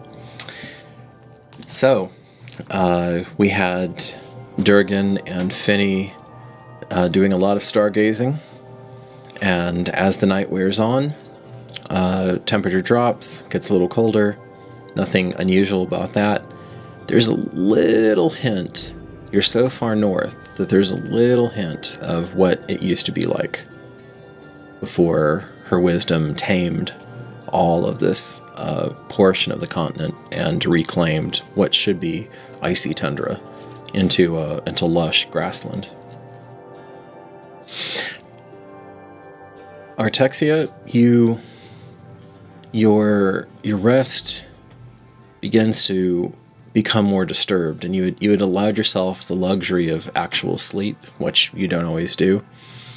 But you're realizing that you're having this array of images and of amber and bats flying and a wolf head, and you're feeling a presence, and also a little bit nauseated. I was just gonna say I'm feeling nauseated. Honestly, Yeah, I feel no, it I- in my core. That's wow. That's wild. I think it was the So fox. I wake up in a gas and look around. Okay. Now, contrary to that, the outside world is quiet as a tomb. It's a little chillier than perhaps it should be, or perhaps than you've ever felt around this area, because everything should be regulated through magic, the temperature. You're looking around, and at some point, and I don't know if we've talked about passive perception or not, if we fill those out for the characters, but basically, so it's basically if you rolled, so pretend that you're making a perception roll and that you rolled a 10. So what's the plus to your perception? 6. So your passive perception, there'll be like a little block that you can fill out underneath. Justin, can you show her where the passive perception is? I see it. You see it? Okay. So it'll be 16 then, which is actually very good. Okay, nice. I think that's That's pretty sweet. Justin's, yours might be higher. What's your perception? Yeah. Okay. What's your plus to perception? It's wisdom. So it's wisdom. Well, passive perception is 14. 14. Okay, so it's just it's just flat wisdom. And then Finny, what's your plus to perception? My perception is +2. My +2. So you're flat. So your passive is 12. Okay, so it's 16 then. Yeah. You feel eyes on you. Is that with proficiency or without? She's an elf. It's like you're 10. It's like you rolled a 10, and then it's 10 plus perception. Am I awake? Have we moved into the second watch? No, you're toward the end of the first. Okay, so watch. they're still the ones that are up. They're still the ones that are up. You were starting to think, Durgen, you were starting to think about waking up your companion, but you haven't. It's not quite time yet. I know how passive is. So, as you turn, It's +2. Isn't there can I cast fairy fire? What's my passive? yes, you can. Sweet. So you're going to turn. You're not mucking around. All right. So you're just you roll over, and as soon as you feel eyes on you in the dark, you reach out with your extraordinary power. You feel that Gaian energy swirling through your body. You see the fires, the kind of will-o'-the-wisp fires dancing. What color are they for you? What color does that flame come out as? A green with a bit of like a lime yellowy in the middle. Okay. And you cast it out to illuminate that area because I think it's a 20-foot cube on the fairy fire, and Yeah, it is. that's really funny. Okay, as soon as you do that, you hear as much in your mind as in your ears, but it only goes to your ears. No. And Gust, hit me. And as soon as that Gaian energy goes out, you just feel it drained into the ground. Which now the two of you do see something start around her, and then that greenish with kind of a touch of yellow lime in it goes out, and then just almost gets sucked into almost like it's a desert, just sucking water in, a parched earth. And you notice that there's kind of a fog rolling in, which probably doesn't make sense here. Not good. I get goose pimples and I feel it all over. It's a lot of goosebumps. Durgen, what are you and Finny doing? It's toward the end of your watch. I guess we see all of that. Yeah. No big. I grab my shield first, Okay. and then I guess if I've got the time to also pick up the warhammer with it. You do. Finny, are you doing anything while he's doing that? I think I'm observing how he reaches for those things and ask, so you've seen this before? Hey, get up! Okay. And I open my eyes. me up. Yeah, you're up. I open my eyes, see his stance, see that he has his stuff, and instantly cast Mage Armor. So I'll take that as a Okay. Something's going on. He doesn't really Yeah. respond immediately So- to you. He just sort of Yeah. Does So that. Finny says, I'll take that as a yes. How does she invoke that? That has a somatic component to it, physical gesture component Yeah. to it. Okay. How does she pull it on? It's just like pulling almost like a bag over herself, like a blanket over herself, just pulls down like this, and you see it manifest. Like a glitter as it follows the fingers. Oh, cool. Okay. All of you then become aware of something watching you out. It probably wouldn't have been so obvious except you forced its hand. Well, it made it definitive for the rest of us too. That was pretty decisive, Kenzie. That's great. Thank you.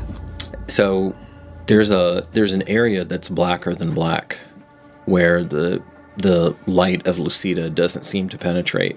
Although even as you're looking up, you see that Lucida seems dimmer, more distant.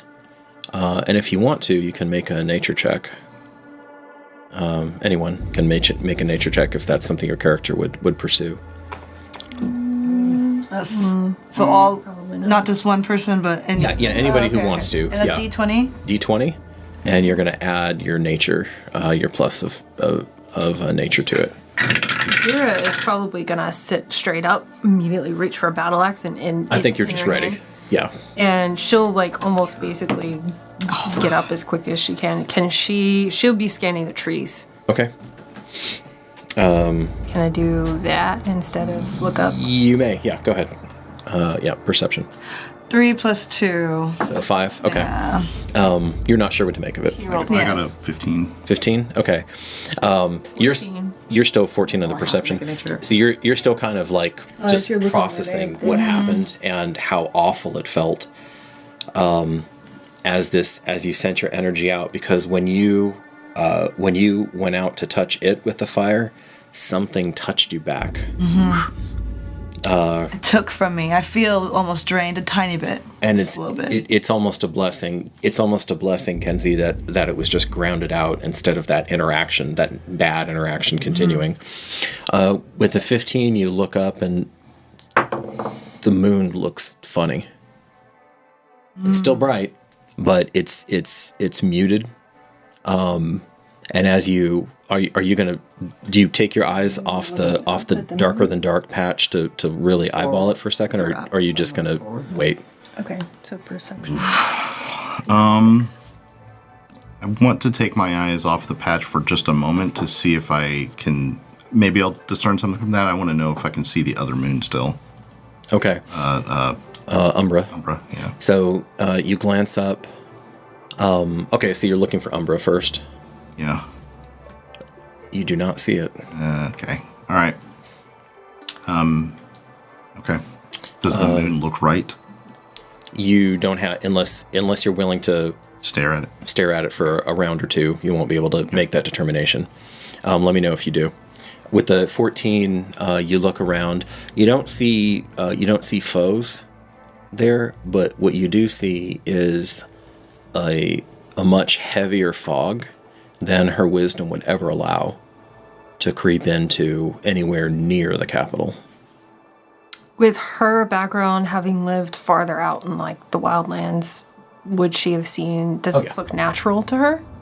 Make a nature check.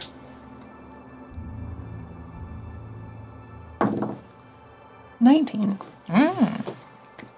It could be natural, but given the climate conditions that you have experienced as you've come here and the way that the magics are distributed, it's not.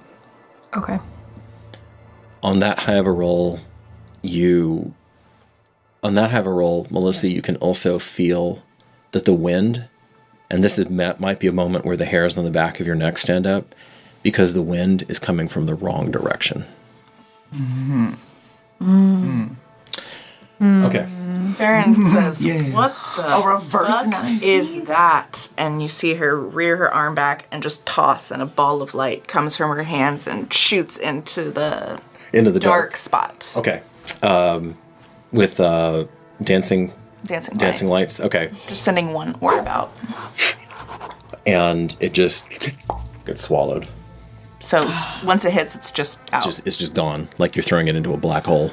I don't like that. I don't know if we should stay here any longer. Something's not right. You can say that again. Come out. If you're in there, assholes. Actually, maybe after hearing all of that, I think I will check the other moon. Okay, so you look up at Lucida and just like really. Yep. Something's changed around us. So seems apparent. Here's a funny thing about Lucida, Justin. Lucida is perfect. This moon that you're looking at is not. You can see what looks like, even with the naked eye, some sort of gradation on the surface. What you know all dwarves have this literally as part of being dwarves. Means that there's been a disturbance on that surface of some kind. More than that, you're not sure. But basically, when you look up at the moon in real life, and you can tell that it's not just one uniform, silver, silver body. That's what you're looking at. But for your entire life, you've looked up and you've just seen one pristine, perfect silver body. And this is up in Lucida, and this is the moon. And the fog is rolling in heavier and heavier. Although, and I'm going to let you ride off of that 19 that you saw. This is clearly not natural now because it's rolling in all directions at once, which is not how fog works. Yeah, I was going to say, is it like surrounding us or coming from one direction? And now you have about maybe 40 feet or diameter. Okay. Around total. But it's fully encircled us. There's no path. It's coming from every direction. Yeah. It's fully encircled you. She's getting her shield out now. Okay. Shield on one arm and axe in the other. Okay. And you just kind of see, everybody here kind of sees her get really agitated. Oh, we should wake that idiot up, and I smack more gothy. What? Something's wrong. Get up. No. Something is dangerous. You need to get up right now. Nothing can be dangerous near to the capital. Okay, then die. Let's go. Let's do something. What do we do? Gather around. Make a Backs to each other. Aye. make a persuasion check at disadvantage. God. May I ask how it's coming in? Is it up to the sky or is it coming in from the ground? Disadvantage. Like, is there space? That's a very good question. I might want to climb if it's not coming from up down. You look up, and again, as if you needed more confirmation because you follow his eyes. It looks like it goes up as far as you can see, which doesn't make any sense. But So it's just this there you wall. are. Like walls It's like of a fog wall closing in of on us. fog. Oh, nice. That can only be good. Get the goose pimples. Right. Okay. People bumps. I knew that orc. Climbing won't help. I knew that orc was going to turn on us. I knew it. God. And he kind of blinks and grabs the bejeweled athame from his side.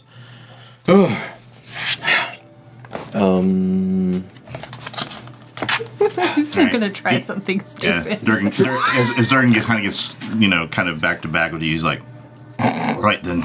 Trip it his looks.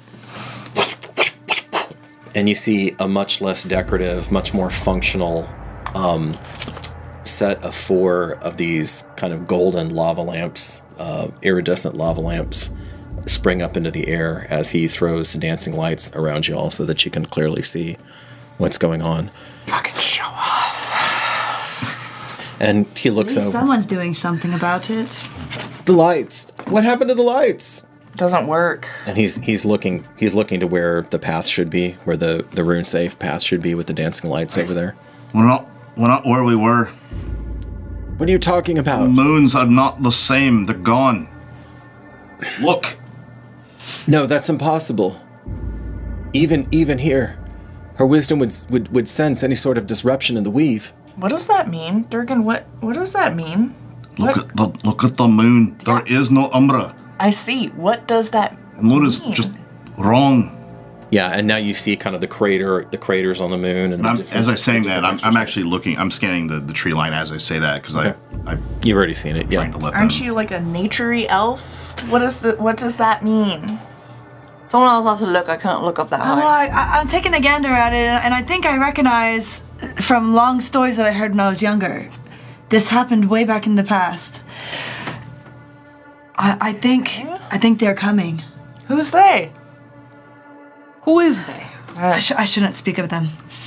I shouldn't. If they are Okay, attacking, we need to know who they are. And then All right, if we're gonna move, is the fire still? you attended the fire. You see the fog that kind of very politely stopped at the blacker than black section. Okay. It then fills in and then starts parting, but only in that direction. And it opens up in a slight V, but just a slight V as it goes off. You all are looking at so before stream started, I showed you a house. To our faraway friends, it looks like a three-story family or the Beetlejuice. a three-story Victorian, not a bad idea. So it's a three-story kind of late Victorian house, also with a full attic. So would actually be 4 stories. It's fairly richly appointed. I mean, it's not like high nobility or anything, but the wood is sound. The architecture elegant after a fashion. It looks quite alien to any of your eyes, though. There is a sheltered but still open to the air horizontally portico that's there. So you could go under to what it looks like the double front doors and be sheltered from the rain and wind from the sides, but it still is open, like there's not a gate or anything there. And you see what looks like, actually, rather, you hear running from inside of the house coming toward the front door, and the front door flies open. One of the sides of the front door flies open, and you see two children booking out of the house, just tearing out of the house. What does everyone want to do? May I ask if this fog has done anything like to the air? Like can we still breathe? Like our memory's okay? Mm-hmm. It was just sensorial and geographical. Yep. Cool.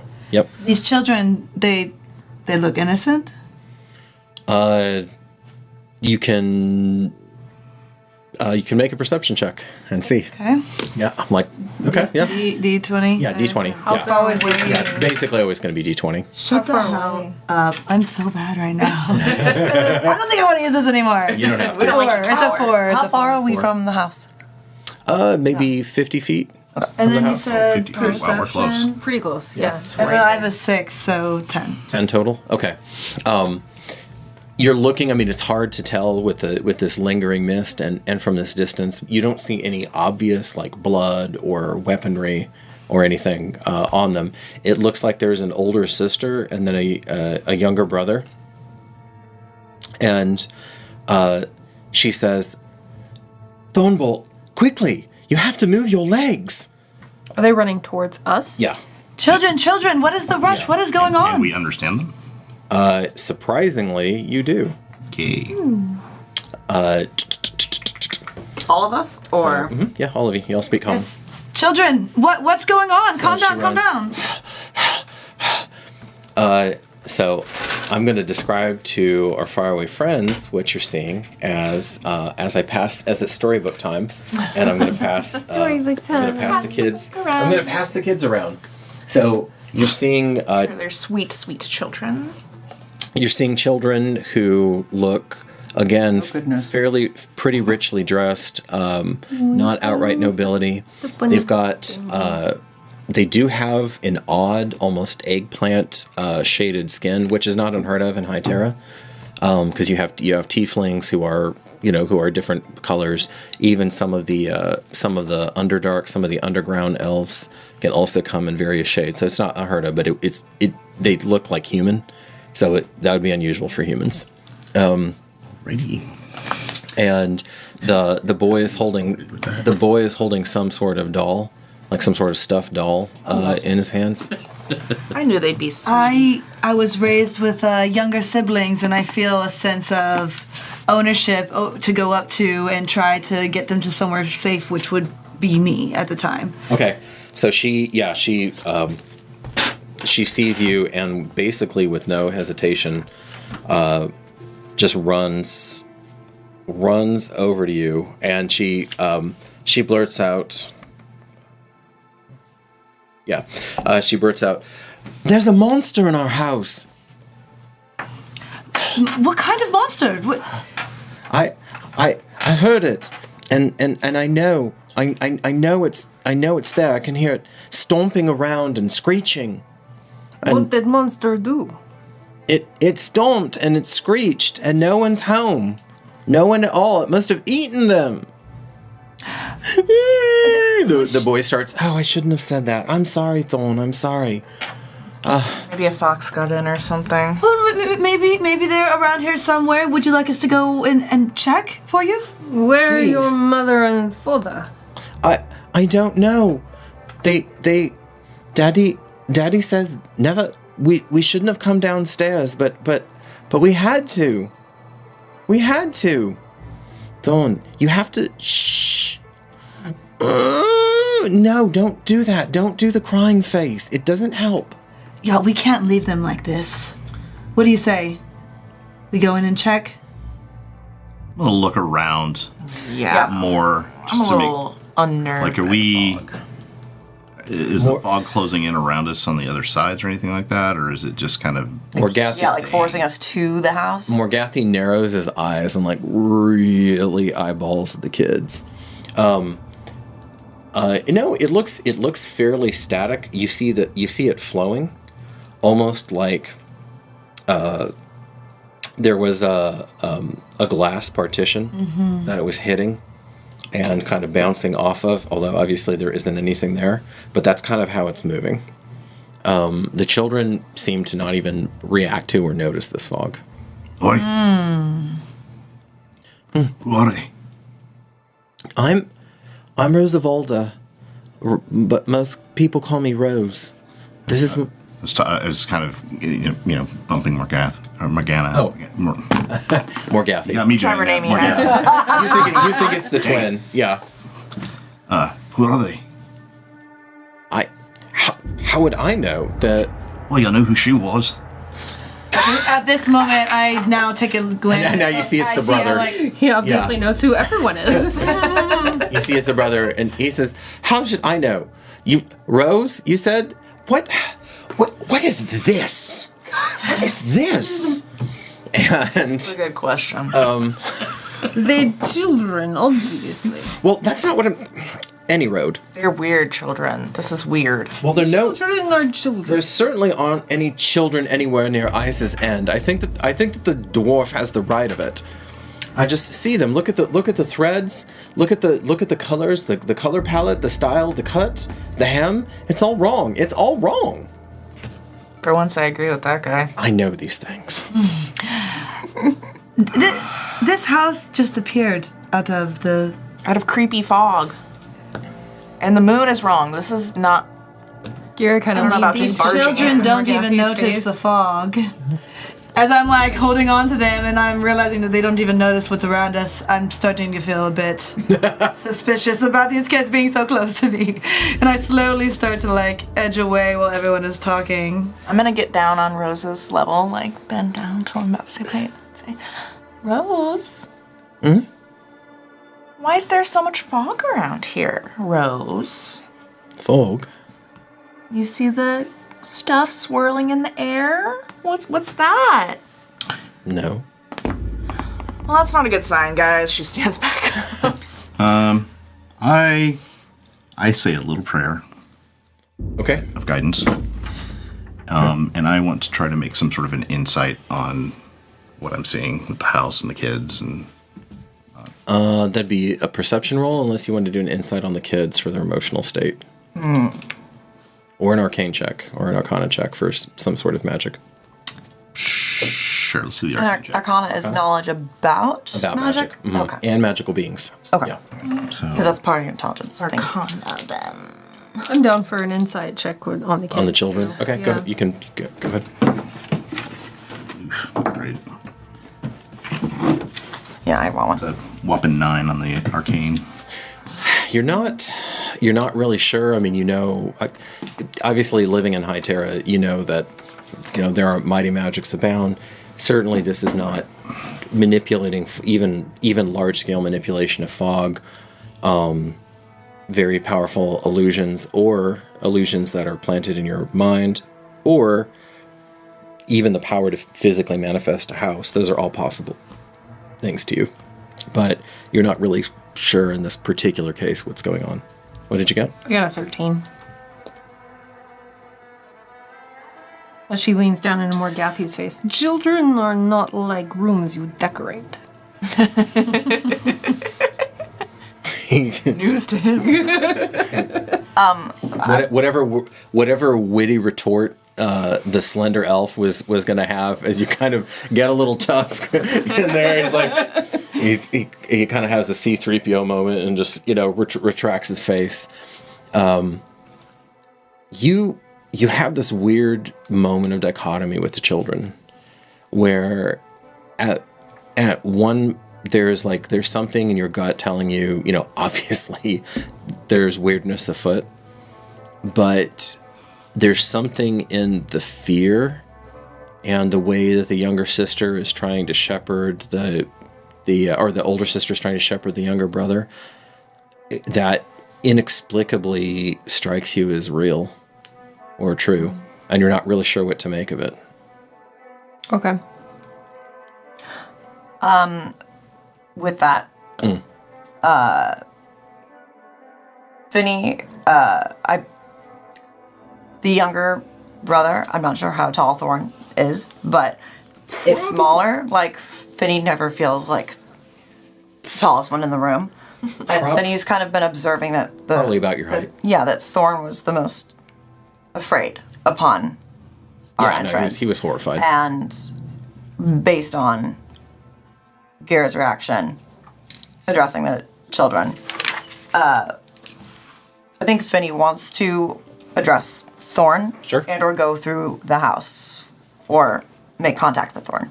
Okay, yeah. I mean, he's right there. He's. In terms of trusting, because we're at least at eye level. What do you want to tell him? As he's clutching his weird little alien head doll.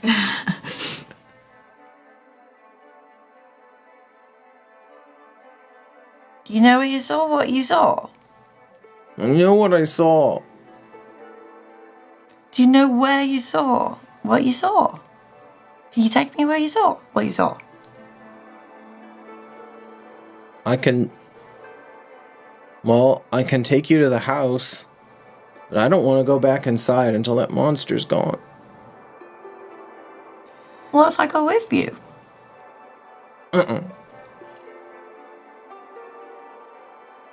We can make the monster go away, you know. I'm gonna try to do an insight on the kids myself. Okay. Just because I've always been better at reading people than situations. things, right? Yeah. So, it's like, Lord, help me to see past this wizardry. Okay. I'm gonna. Are you trying to see them? Are you trying to check an illusion, or are you trying to get their emotional state? Because Emotional state. Emotional state. Okay. Yes. Yeah. Insight. When you find out, can you let me know? That is a 21. So you have this weird. Again, you don't have like the grounding as an arcane caster, really to know this, but you get this weird like dual resonance thing going on. Okay. Where you can feel on one level, like on a human empathic level, because you're a dwarf, but on a human empathic level, you can feel their fear, you can feel the horror, the confusion, and then at the same time on a parallel track, this doesn't make any sense at all, and like your companion just found out they're not even acknowledging, or they can't seem to interact with or see the fog. And yet somehow both are true at the same time. Right. Well, we're being led by the nose. We just as well move forward then, shall we? Perhaps monster of fog is same as monster in house. Hey, maybe. I'm gonna start stepping towards the kids. Okay. Start heading towards the house. I don't think there's another option for us. If you've got one, please speak it up now. Well, as I tiptoe around the children, because I'm now wary of them, well, I think that if we don't see anything on the outside and there's no way to get in other than the front door, then I think we're just going to have to go ahead and gander on in, huh? I could try to scare it out if it's an animal, make a loud sound, see if anything comes running out. Maybe it's seriously just like some fox that got into their house. I don't know. If you think that's best. Okay, enough of this silly. We're just standing around and doing nothing. At this point, I've got places to be, and I would like to get this over with. So let's go inside. I'm going in. Without you guys, I'm going in. And Wait a second. Let me at least try to scare it out if it's an animal. And I get close enough to the house to make a boom go off inside the house. A loud boom that would scare a wild creature. Describe for them what you do. Cool. Yeah, is it like light?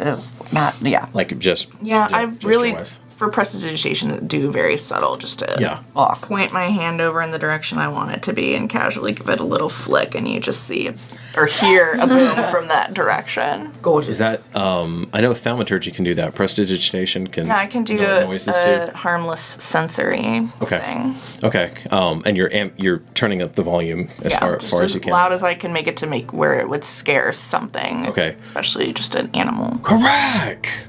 From inside, and the Rose starts a little bit, Thornbolt, and kind of cowers into her, and don't stiff up a lip. And it's nighttime, right? Yeah. Yeah, it's still the middle of the night. It's like middle of the night right now. You don't, I almost said flickers. Moments pass by, and you don't, nothing happens. All right, you win. I don't think we have any other way to go but inside. Don't worry, I can slay monster. And she'll just start. You walking go for towards it. the house. Going in. The children follow you as far as the portico, and then it's and they're in the portico, like in that sheltered area, but they refuse to go back into the house. Can I try a persuasion with like charisma to Sure, of entice them to feel safe to go back and? What do you say? So that's 20. Yeah, die 20. So what do you tell them? You can't stay outside. And you're not going back in without us. So this is gonna happen with or without you. Okay, go ahead. Nat 20, baby. It's our first weekend. First nat 20, yeah. For a total of, so it's plus your persuasion. Yeah, 20 plus my 2 persuasion. Okay. My So charisma, it's yes. pretty damn persuasive. The bigger monsters are Oh yeah, outside. my charisma's plus 2, plus 1, and then persuasion. Yeah. I'm gonna give an advantage on that one. Okay, for a moment, The folks watching at home. for a moment, they actually kind of look at each other, but whatever Rose was going to respond with, Rosavalda was going to respond with, Thornbolt just, oh, for heaven's sake, Thornbolt! And he's just bawling, and your beautiful, eloquent words are lost to a child's wailing. And then she's just comforting her brother. Come on, let's just go. I think, if nothing else, maybe we'll find some answers inside. Of course, none of us like it. I'm gonna stand in the doorway. Keep an eye out here in case anything happens, and I'll watch the kids. As you, with that 20, as you were like making this impassioned plea, you happen to be looking in just the right spot as you kind of come up. You see that because you've walked past it now. You see just a hint of that patch of blacker than black, and within that patch is a girl. And it's like almost subliminal, Audrey, where it's so quick that you're not even sure that you actually saw this. You see a girl, very pale, but not like beautiful alabaster skin, like someone just drained, like pallid. Someone just drained every erg of color out of her. Her hair is in a severe braid. She's wearing a stark black dress, so dark in fact that you can't see where the dress ends and the darkness begins. And there's something that she's carrying on her back that's a flash of bone white that is long enough that it actually pokes out on the opposite side of her waist a little bit. But again, it's too quick to really make out. And this darkness, it's separate from the house. So like darkness was here. Yeah. You guys were in, here was your glade. Yeah. Here was your glade. Darkness was here. You walked through the darkness because remember the mist parted and now you're over at the house. Okay. And so she was back basically at that same spot that you had just walked through. Okay. In that 50 feet to the house. And the last little detail is she's wearing some sort of black satin blindfold even though you feel like she's staring right at you. And then it's gone. You think you're the only one of you who saw it, because everybody else that just in that split second was focused on something else. Sorry, Kenzie, you were going to say something. Remember? That happened. That happens. No, Mr. You got it? Okay. So whenever we're going into, I don't step all the way in. First, I kind of lean in because it's dark in there, I assume. And I'm going to this produce flame. That's just a cantrip. You just kind of hold my hand in there and I turn on the flame and do a little look around. Okay. You are good. Now, you, half-orc gets dark vision. Everyone but the halfling. As well. Yeah. So and you get dark vision.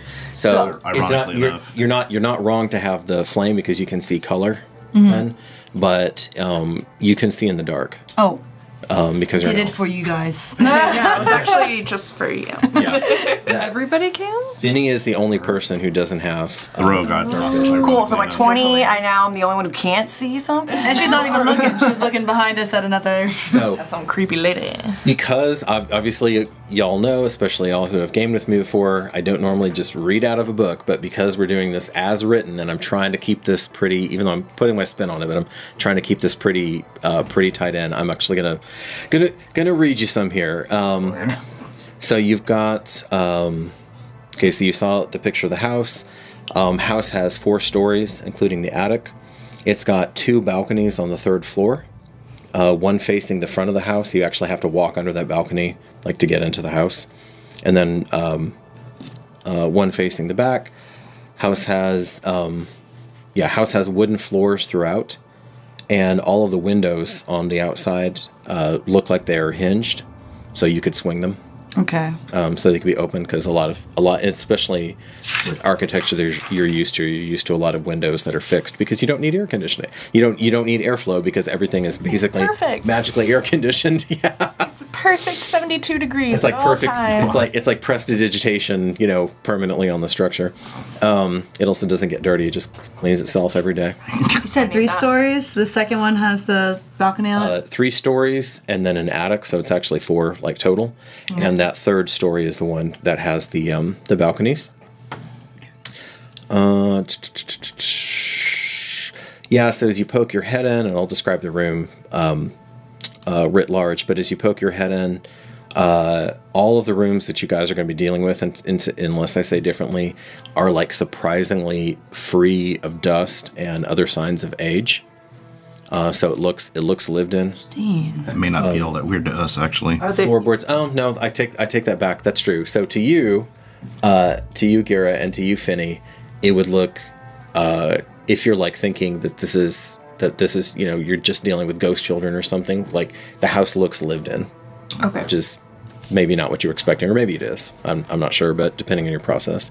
She's never seen a house like this before. No, in the architecture, again, this is quite weird. This is not how elves build homes. This is definitely not how orcs, build homes. So the floorboards and wall panels are well oiled. The drapes and wallpaper haven't faded, and the furniture looks new, actually. Sorry, just to ask. So wait, the image that I saw, as a flash, I don't say anything. I then just follow them into the house, or I think I'm hallucinating. It's up to you. Okay. I'm gonna get through this description, and then I'm gonna turn it back over to you because I want to make sure we get all of this information out there. Of course. All right. So the ceilings vary in height by floor. The first floor has a 10-foot ceiling. Second floor has a 12-foot ceiling. Third floor has an 8-foot ceiling. And the attic is pretty fatty. It has a 13-foot ceiling. Big attic. So this is a tall house. This is a tall house. I want you guys to be able to visualize this because we're going to be dealing with a house for a hot minute. It's almost like a bell tower. Are there houses that look like this, no. anywhere in main society that we would have seen? Anything like the Addams family house, the house from she's talking in the world. In the world. In Hia Tera. No. So this looks completely bizarre and unique. Yeah, because even the humans in Haven, for example, they build. They would build if this was going to be a house this big, it would be a compound that they would build. or they would build a keep with like stone, and it would be much more utilitarian. Or like a lighthouse, even with tall. Yeah, probably a lighthouse too. Almost a 5-story tall building. Yeah, It's almost a yeah. 5. Yeah, I mean it's almost 50 feet. Yeah. Attic is so big. So none of the rooms, because obviously you just kind of you're going to be through here. None of the rooms are lit when you come in. And although you're going to see, and I'll remind you all if you need to, there are quite a few oil lamps that are in sconces on the walls that are through here. So if you want to grab a lamp at any time, like you, Kenzie, with your produce flame, you could grab one of the lamps and light the lamp if you wanted to. You know, so that you didn't have to have basically your magic in use. Okay, that's cool.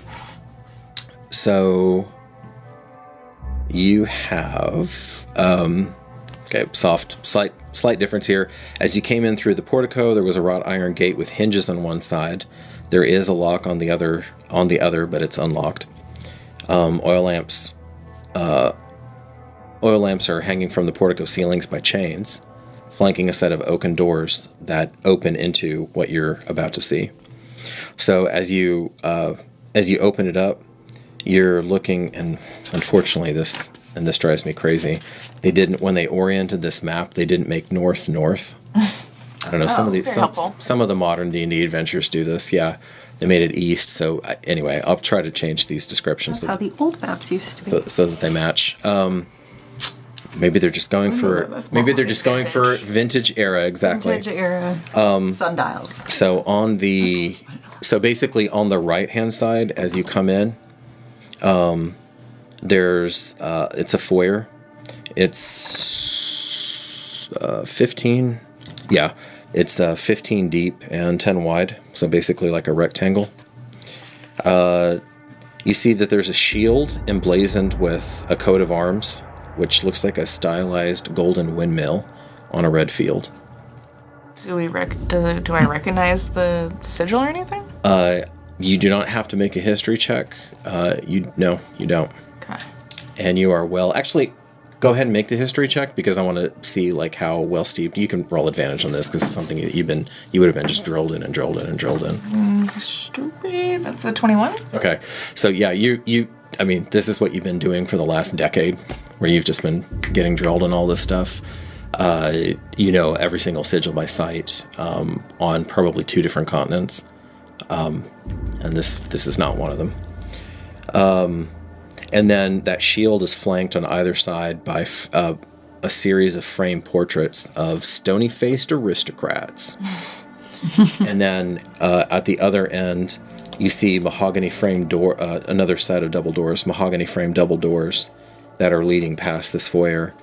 And these are set with panes of stained glass, which is not unheard of in Hia Tera, but you wouldn't see it used like this in a private residence. That is a little weird. Mainly because there are so many different kinds of magics that you could use instead that could never be broken, and would need to be repaired. So. And you said it was a windmill? A windmill. A golden, it's like a stylized golden windmill on a red field. And it does look like a functional shield, if any of you wanted to take it. So you poke in, Artexia, you're the first person, you're kind of poking in. You see the oil lanterns. Do you want to keep your own flame going, or do you want to take one of the lanterns, one of the lamps down and light it? I'll go ahead as to not drain my magic. Okay. I will light a lamp and bring it. Then you have, and can you imagine, like, I don't know if you've ever used this in real life. We used to have ones for when the electricity went out in the country.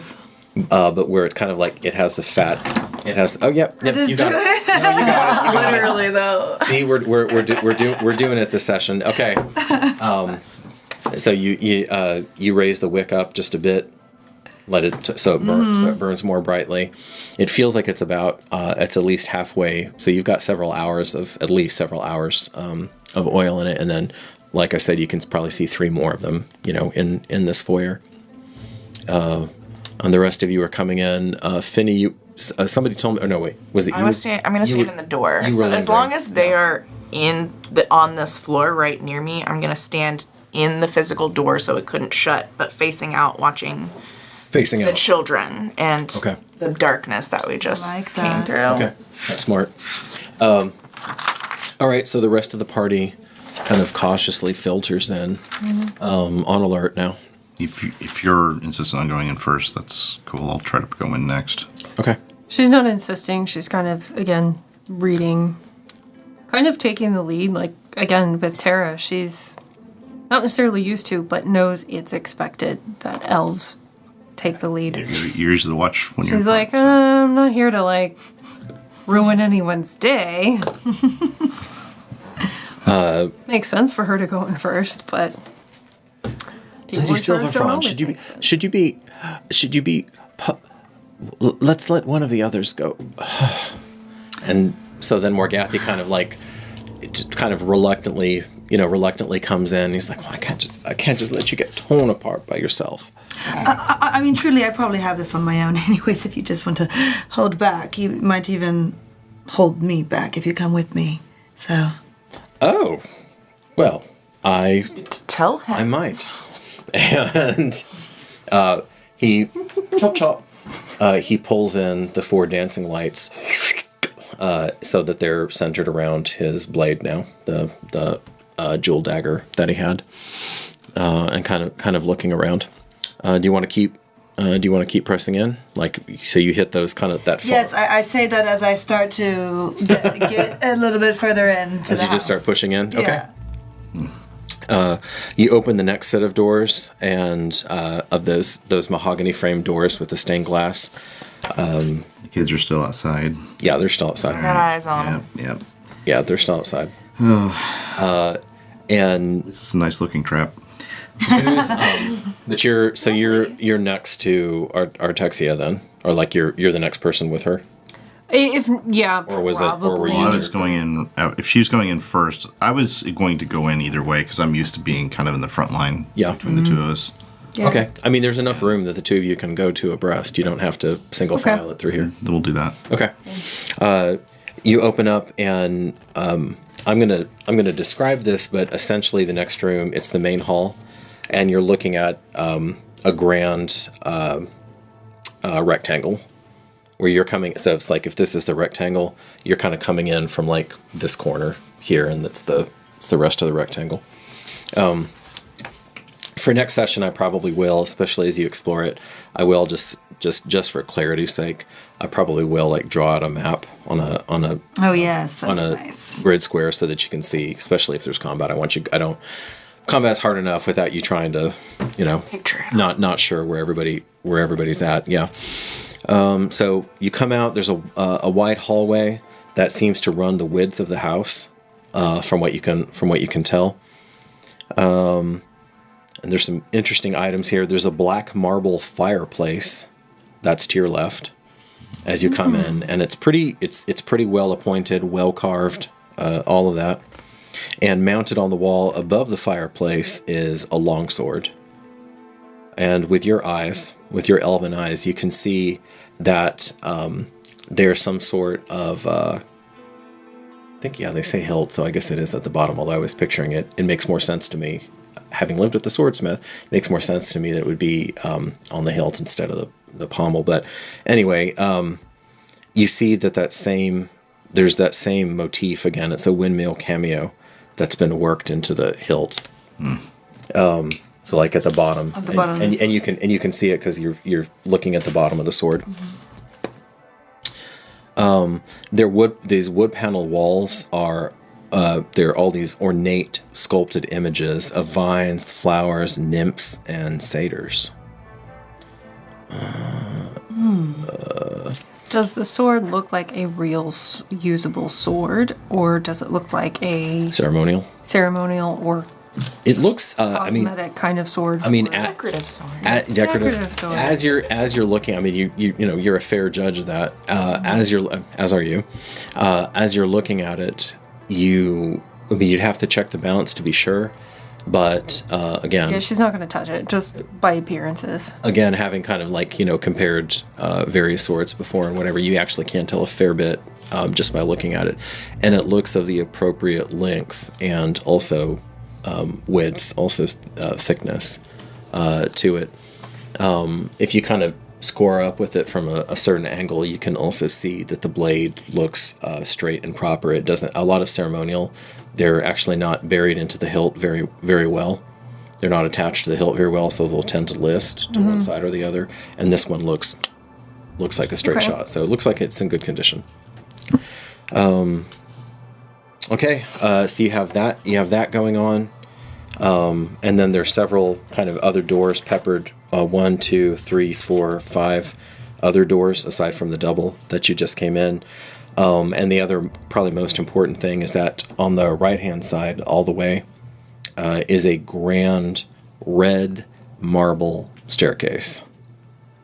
Okay. And that seems like that it would be a lot of gold. Of course, in your world, it would just be created by magic, but it like really stands out given that everything else is kind of the subdued wood paneling situation going on, and even the other marble in here is black. But it's like this jasper red, but it looks like marble. I don't know that it's going to yield anything, but he would study the stairs long enough to try to figure out something about the stonework. I think you have proficiency with that as you get dwarves get the or expertise. Okay, yeah, go ahead and what's the base roll? I guess that'd be intelligence. Yeah, history is usually what they do. They use history. Whatever your call. Yeah, do an intelligence with expertise, so double proficiency on there. 20. 20. You're not in Kansas anymore. You're figured that. You're looking at it. Sure.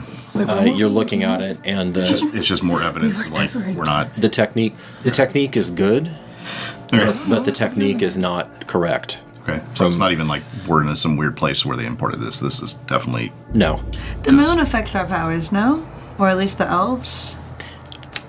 So, as you're What did you stumble into? as you're getting deeper into the house, Artexia, you realize that you feel you have a moment of like sheer disorientation. And whatever is but that ancient blood of yours, there's an instinct in your soul to reach back when you feel so untethered, and reach back and reach back and reach back, and somehow you manage to reach far enough to connect with something that's real and still moored, but it's far. And then you can feel Gaia again, you can feel the Great Mother again, and you pull that presence. You empty yourself of the worry and the pain and the distance, and you pull that presence to you, and you feel her with you once more. But instead of it just being around you and like literally the air that you're breathing and the ground that you're walking on, it's a tether. It's something you're actually having to invite to you, and you've never had to do that before. Okay. You think that if for a bloodline that was younger than yours, that would be very difficult. It might even be excruciating. But you can do it. But you've done it now. You've reestablished that link. Okay. But yeah, you have a moment of like, ah! Yeah. Okay, so there's a door. There's a door ahead of you. They're kind of like two doors ahead of you. There's one door, and like I said, we'll have the map next time. There's one door that's kind of, if you just hook around as you come in, you'd hit. Obviously, you have the grand staircase, and then it looks like there are two other doors that are further down the hall, kind of diagonal to you. So which one? Because you're kind of setting the pace. Ultimately, the staircase is drawing me. There's something about it. I don't know what it is, but I feel the need to immediately, at least, go to the end of the stairs and look up them.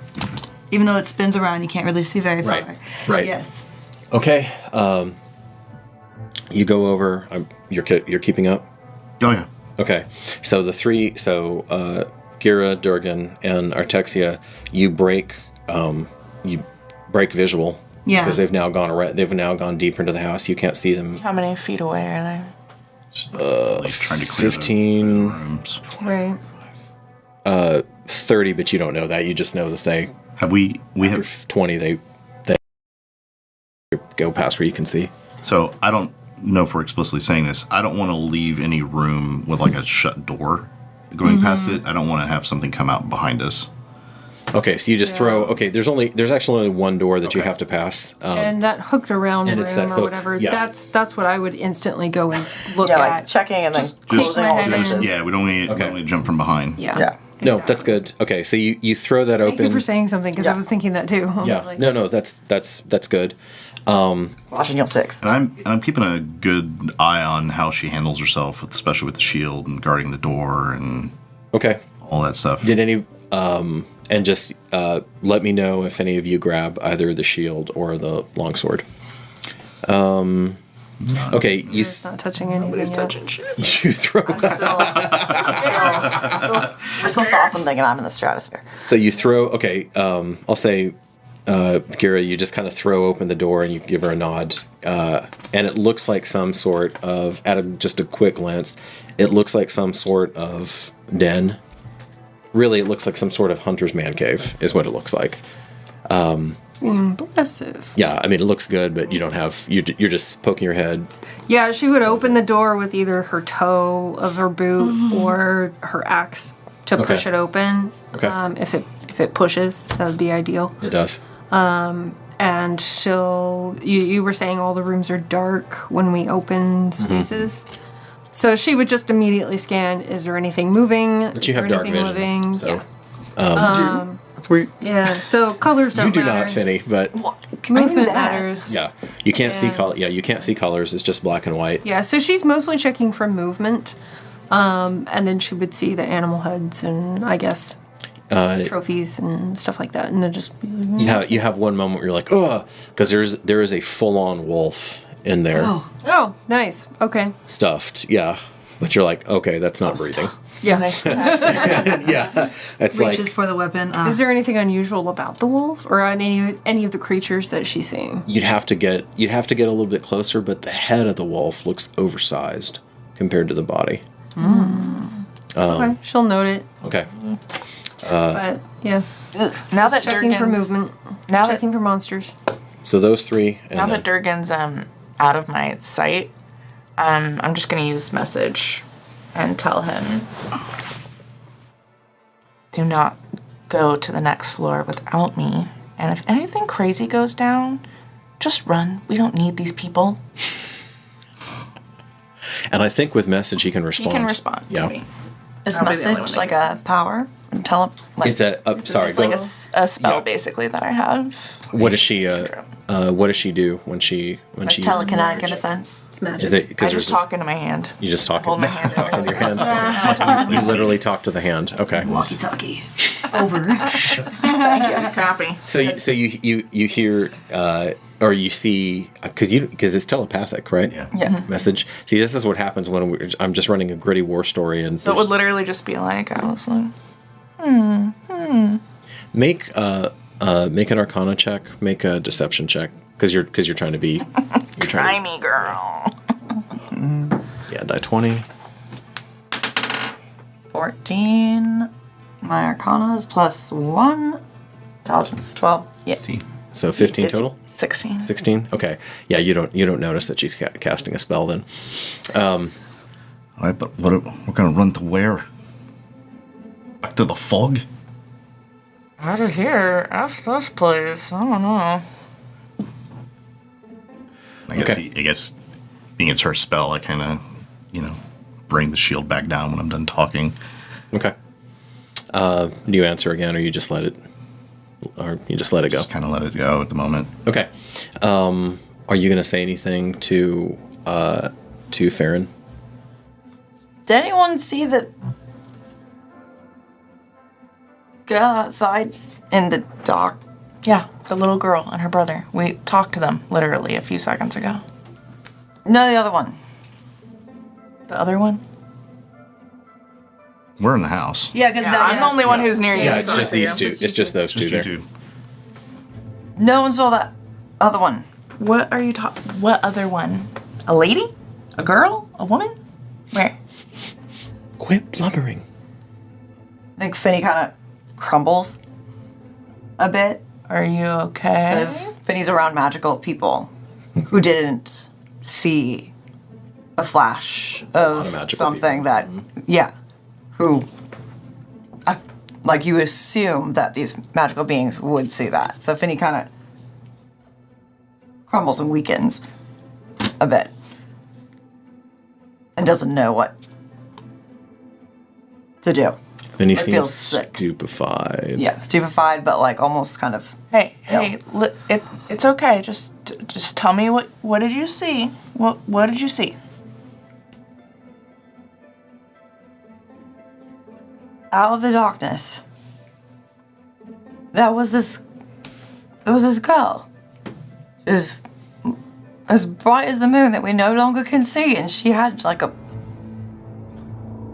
She couldn't see. It wasn't. You really didn't see? The only people that I've seen besides all of us who spent the night here are those two kids. So if you saw somebody else, I did not see them. Will you point, like just show me, point where you saw them? It was right there. How do you. I mean, there's a lot going on. I could have missed something. I was more looking at this crazy-ass house that appeared out of nowhere and these two weirdo kids. But if you saw something, I want to be paying attention. So you're saying it came from that big dark space? Don't talk to me like I'm below you. I'm not making this up. I'm doing my I best. hear them out there. Doing my best. Y'all, can y'all stop your squandering out there and come on? She saw somebody out here. What? There's You're a- the only a magical lady. beings here. You didn't see it? What was the most bright thing when the moon came Now out? you're talking down to me. Now you're talking down to me, okay? You can't tell me to not talk down to you. I literally am looking below at- you. You I'm have to looking talk at you down at to this me. point. I'm looking at you like, this is who we're stuck with. Like that, if you could read faces, that's what my face would be saying. Well, your face is up there, mine's down here. I just want to protect us from whatever it might be. So if you saw something, I would just like to know what it was and where it was. Almost at the stairs. Right. Can you trust me that I don't know? Sure. I don't know what the fuck is going on with any of this stuff. But if you don't know, why should I know? Fair enough. We know that you saw some kind of lady over there. Now at least I can keep my eyes on that. I think Vinny wants to like check in with Gheera, because like Okay. does know. Then you're gonna have to scramble inside. Yeah. Okay. So Scramble. so you scramble inside. We'll lay out where everybody is next session. You kneel down, Artexia. You put your hand on the cool red marble, and this time it's a far more masculine presence that you feel. You hear almost like the stone itself has absorbed something for so deeply and so long that it reverberates back into your hands now. He is the ancient. He is the land. He is the ancient. He is the land. He is the ancient. He is the land. I ripped my hand off. I knew it! Buddy, what's going on? The moon. Remember the moon? I told you I've heard about these stories before. And that's where we'll pause the story. Dun dun dun. Hey! Well done, y'all. Yay! We feel we feeling like we're getting these characters. I feel like you're getting I these think characters. so. Yeah, we're vibing. I feel like I really need to figure out who this person I saw for like a half second is. I would like to know who is it. I rolled a beautiful 20 and no one believes me. As someone All our perception, but no one believes me. as someone pointed out, Curse of Strahd is as much a mystery as anything else. So you're going to have times where there are questions that can go quite a while before they become answered. Oh, awesome. And that's normal. Like that's not because you guys are messing up or anything. And then of course there's some things you'll be able to solve on the spot. It's a little different. It's actually kind of good that you've never gamed before because you don't have really expectations about how so it's like, so it's fine if things don't get solved. But like typically in a lot of especially like fantasy adventures, you have problem, you solve problem. You have problem, you solve problem. Right. And it's just that's kind of how it goes. Well, faraway friends, I hope you enjoyed your time with us. This will be airing in December, I believe, and these should be airing, if we're on a game, these will be airing in enough time that it basically covers a hiatus, and you can see at least this first story arc, which would be really cool. Thank you, friends, here with me at the table for making these lovely characters and figuring them out. And I actually am really excited to see us delve deeper into the cursed lands of Barovia. And your characters don't even know it's called Barovia yet, but you will. So as you go out there on your journey, stay safe, stay curious, and stay out of any weird, bizarre, unnatural mists. Save the weird for right.